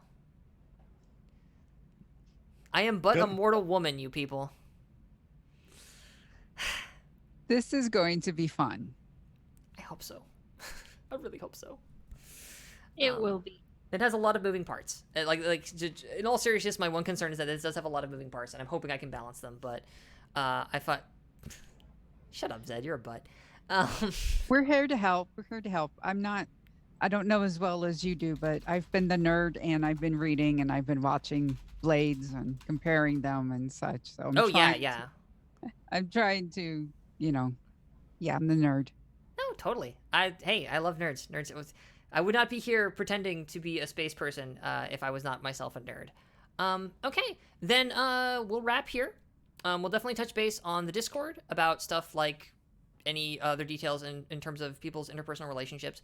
I will also say that as someone who is a big fan of playing to find out what happens, any personal details you folks want to work out as part of play, excellent. I do not require that anyone have a 14-page backstory. You can have a 1-sentence backstory or description for the character. We can find out the rest in play if you want. So, like, nobody feel any pressure on that regard. It would just, the one question that would be nice to know is, like, how long have you been a crew? And that can be as vague as you like. Okay. So, shout outs to the chat. You were fantastic during all of this. Thank you for joining us. Again, I know this wasn't a lot of high-flying space shooting adventure. Definitely going to be coming back with that next week. Join us then. Thank you for your wonderful, wonderful suggestions for the ship name. That was a fucking journey. And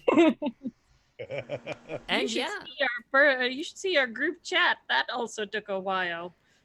Some stuff happened, but thankfully now that we're on this other side of the charity stream and so many other things that are going on in my life, I can actually pay a little bit more, like, we really get into the nitty-gritty dirty of this.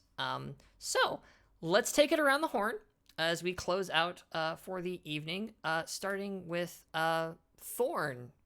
Who are you? Where can we find you on Twitter? And plug things you want to plug. Hi, I'm Michelle Ely. You can find me on Twitter at Michelle Ely and also in the Welcome to the Party Discord. I am there ever so often. You can obviously find me here. You can also find me on Tuesdays, 8 p.m. Eastern in the Rifts game. We are having a very interesting. Rifts is science fiction, fantasy, steampunk, racing. It's very crazy. We're in Worktown right now. It's amazing. So it's me and Bisonic and Evan and Kate, who's also Mean Minair and Throck. We do shenanigans, so check us out. And you have a cool dragon. Yes, I do. Zarsik. Zarsik is awesome. I'm a big fan of that game. I don't always get to catch it live, but I just want to say from me to you, I love that game. Rips is so rad. Sombrus, same questions, but new this time. So I'm on Twitter at media_junkie. I live here on the weekends and I spend far more time on Welcome to the Party nowadays, which is awesome and great. I am GMing a short shot on Tuesday afternoons, 4 p.m. ET, called Politics and Plagues, and it's set in Sarzameen, which is also a setting I am writing. And it is also the setting that the Musafirs, which releases bi-weekly on Mondays, is set in, which I'm the GM and the producer for. And on the weekends, in about 30 minutes, I will be playing a wizard in Adventures in Agni. Yes, raised eyebrow. I eat things. With the on tomorrow midnight ET, Emissaries of Avitna, which is I play a band tiger that flirts with everything that moves, and then inanimate objects, maybe, perhaps, who knows. Why be picky? Yeah. So you can find all that information on my Twitter. Hey, Fix. Tell me a story. Well, when I was a child...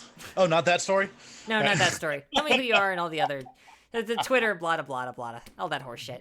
Hey everybody, I am CapJack, or at CapJCross on the Twitters, and you can find me all over the place on Welcome to the Party once again. So, starting in 2 weeks, on Fridays, we're going to be back with Dragon Dark Days, which is now going to be Blood and Shackles, our pirate-themed game, where we're going to be on the high seas, and it's going to be awesome, and there'll be piratey shenanigans at 9 p.m. Eastern. Although next week is a sequel to a one-shot we did in the Dragon Dark Days universe. We're going back to wrestling, y'all. The All Elite Waterdeep promotion is back for a second round, and who knows what shenanigans are going to happen, but it's going to be wrestling, and it's going to be hilarious. Let's see. And then, of course, every Saturday moving forward is going to be here with Stars Asunder. Yeah, you heard me, said AEW. Yeah, that's here at 7 o'clock. Let's see. Then I will type it in chat for you. Quit interrupting my player. Go ahead, Jack. In 2 weeks, I'm gonna be on Side Quests, which is our weekly one-shot series, and I will be running a game of For the Queen that is my personal new favorite variant for the Prom Queen. So brush up that 90s music, get your corsages ready, and be ready to be the cattiest motherfuckers in a limousine.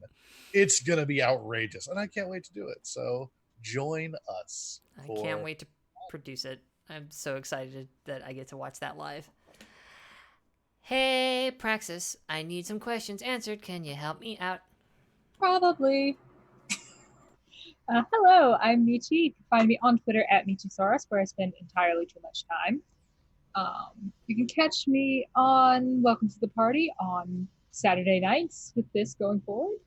I'm also here Sunday afternoons with our Legends of the Five Rings campaign, Steel Blossom Moon. In that I play a mystic archer who has a ghost friend. It's great. And you can also find me on Thursdays in Nerdy Teddy's Millennium Nights, which is a Power Rangers inspired mask pack. I play a complete smartass. It's fabulous. And then I will also be participating in this Friday's Dragon Dark Donut stream, reprising the character of the great and terrible Yeats. And you make soap. Great and terrible Yeats! And you make soap. Yes. And I'm making soap. It's cold processed, handmade. The link is in the chat. You can find it on Etsy at Monsters and Mayhem Soaps. And as ever, I remain Fox Barrett. You can find me on Twitter at Fox_Barrett, where I don't spend nearly any time at all, because I've been busy, and Twitter, there's like a hierarchy of things in my life. Twitter sits on the bottom and it slides off. Blech. I'll get back to tweeting on there at some point. I have to tweet about this game, right? Because SEO, right? That's how it works. Where can you find me? Well, Sunday nights, you can find me over on the Devil's Luck Gaming channel, twitch.tv/Devil's Luck Gaming, playing Shadowrun with some butthead in the chat, and also our very own Throck GMing. It's a fabulous game. What started off as a simple kidnapping turned into a terrorist attack.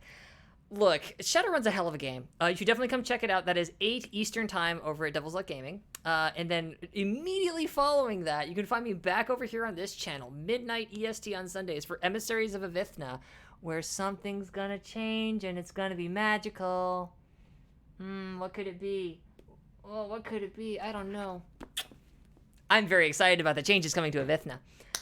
It's an amazing game. It's a fantasy game full of us hating on filthy white colonialists, and it's gonna be great. We're probably gonna slit their throats in the night. What else am I involved in? Side Quest, which you heard about. I produce that every Monday at 9:30 Eastern time. We run all kinds of games. Come check it out. Last time we had Space Bastards, who just absolutely fucking wrecked house. And It's great. And made kind of incredible jokes, and like, you should go watch the VOD. Side Quest is a hell of a thing, and I'm very much looking forward to. I think our next one coming up is a 7th 7th Sea game that Throck is running, so there's going to be more pirates. What the hell is it with this season and pirates? Anyway, I guess that's where we're at. It's the season for it. You can find me on the Discord. Come in there, yell at you have gay feelings, and I will appear. I write stuff for the Patreon, or I would be, except that things were very busy trying to work on that, see if I can't get some more articles out. And obviously I read this game. Come back on Saturdays at 7 o'clock Eastern Time next week, September 14th. It's almost as if you add 7 to 7, you get 14. I'm bad at math. Come back on the 14th, and I promise you I'm going to make these 4 lovely people chase something. I'm working out what that is. I think y'all are going to like it. So yeah, that is going to be it for us. Coming up next on the channel, I believe, is Agni, I think is what follows us. Adventures in Agni. Is going to be starting up here in about 20 minutes, so I need to sign the heck off and get out of their way. So stick around, folks, and enjoy some wonderful D&D shenanigans. Bye, everybody. Everybody, wait, bye, bye. Bye, bye, bye.